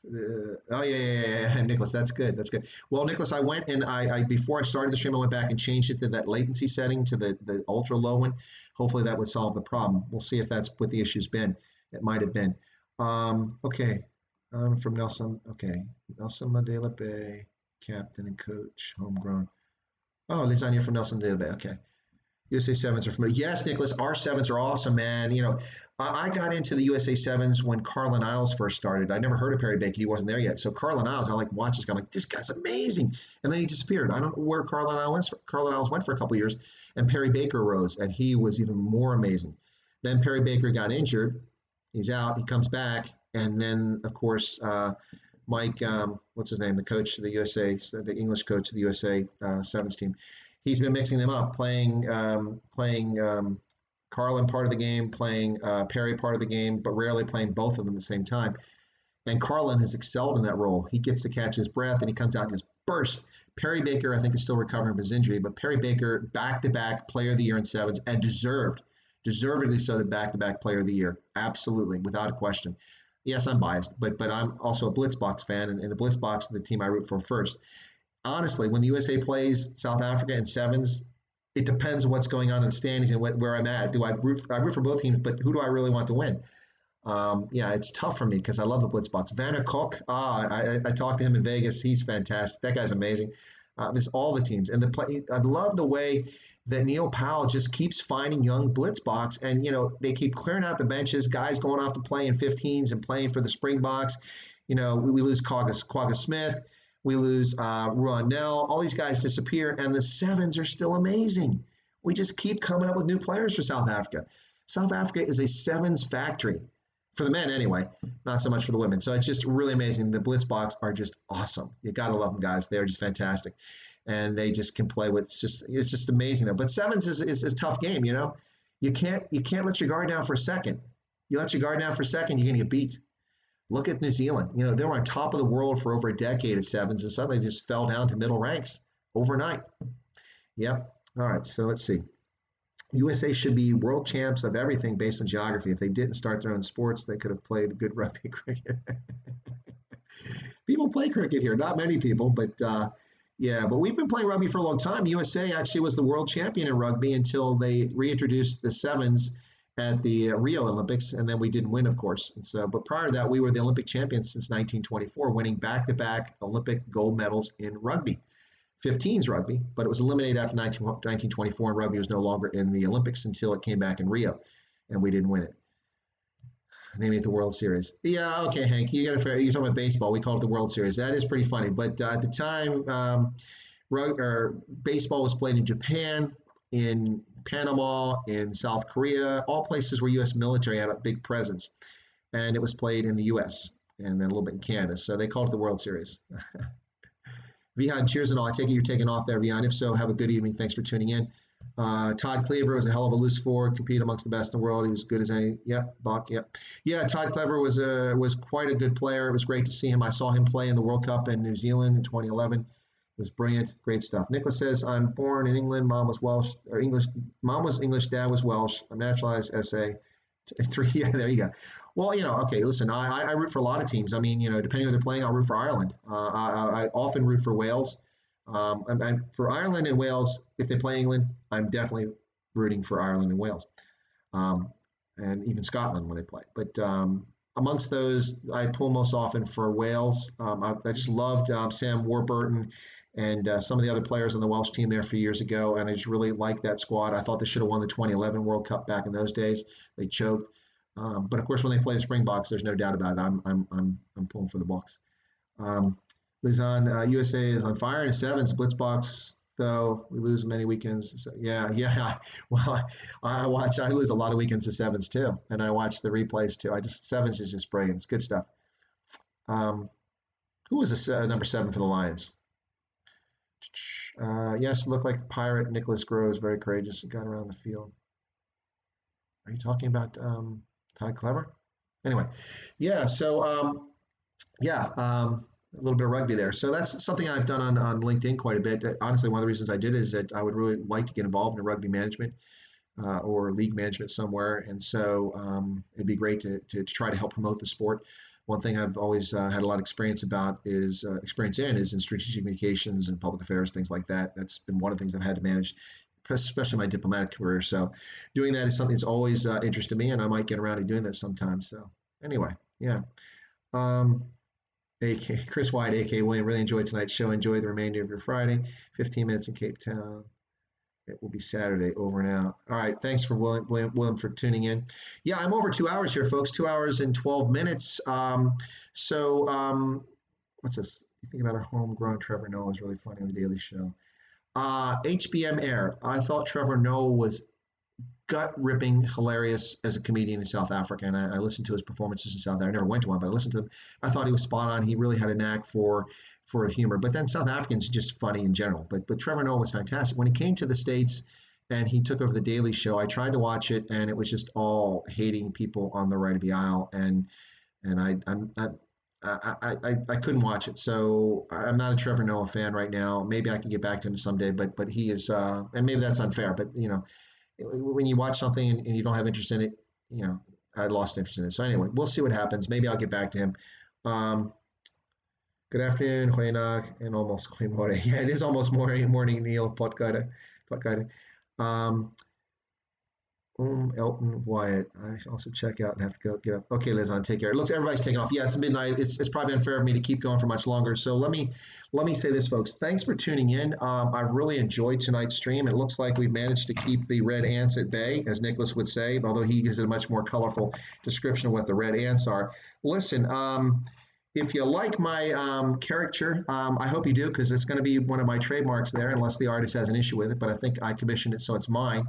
So once again, I want to tell you, if you haven't watched Lizan, if you haven't watched Giselle's concert that's on my channel, there you go, Giselle, who's a fantastic singer from Namibia. Oh, that's not the one I want. Look at this, I get the wrong ones here.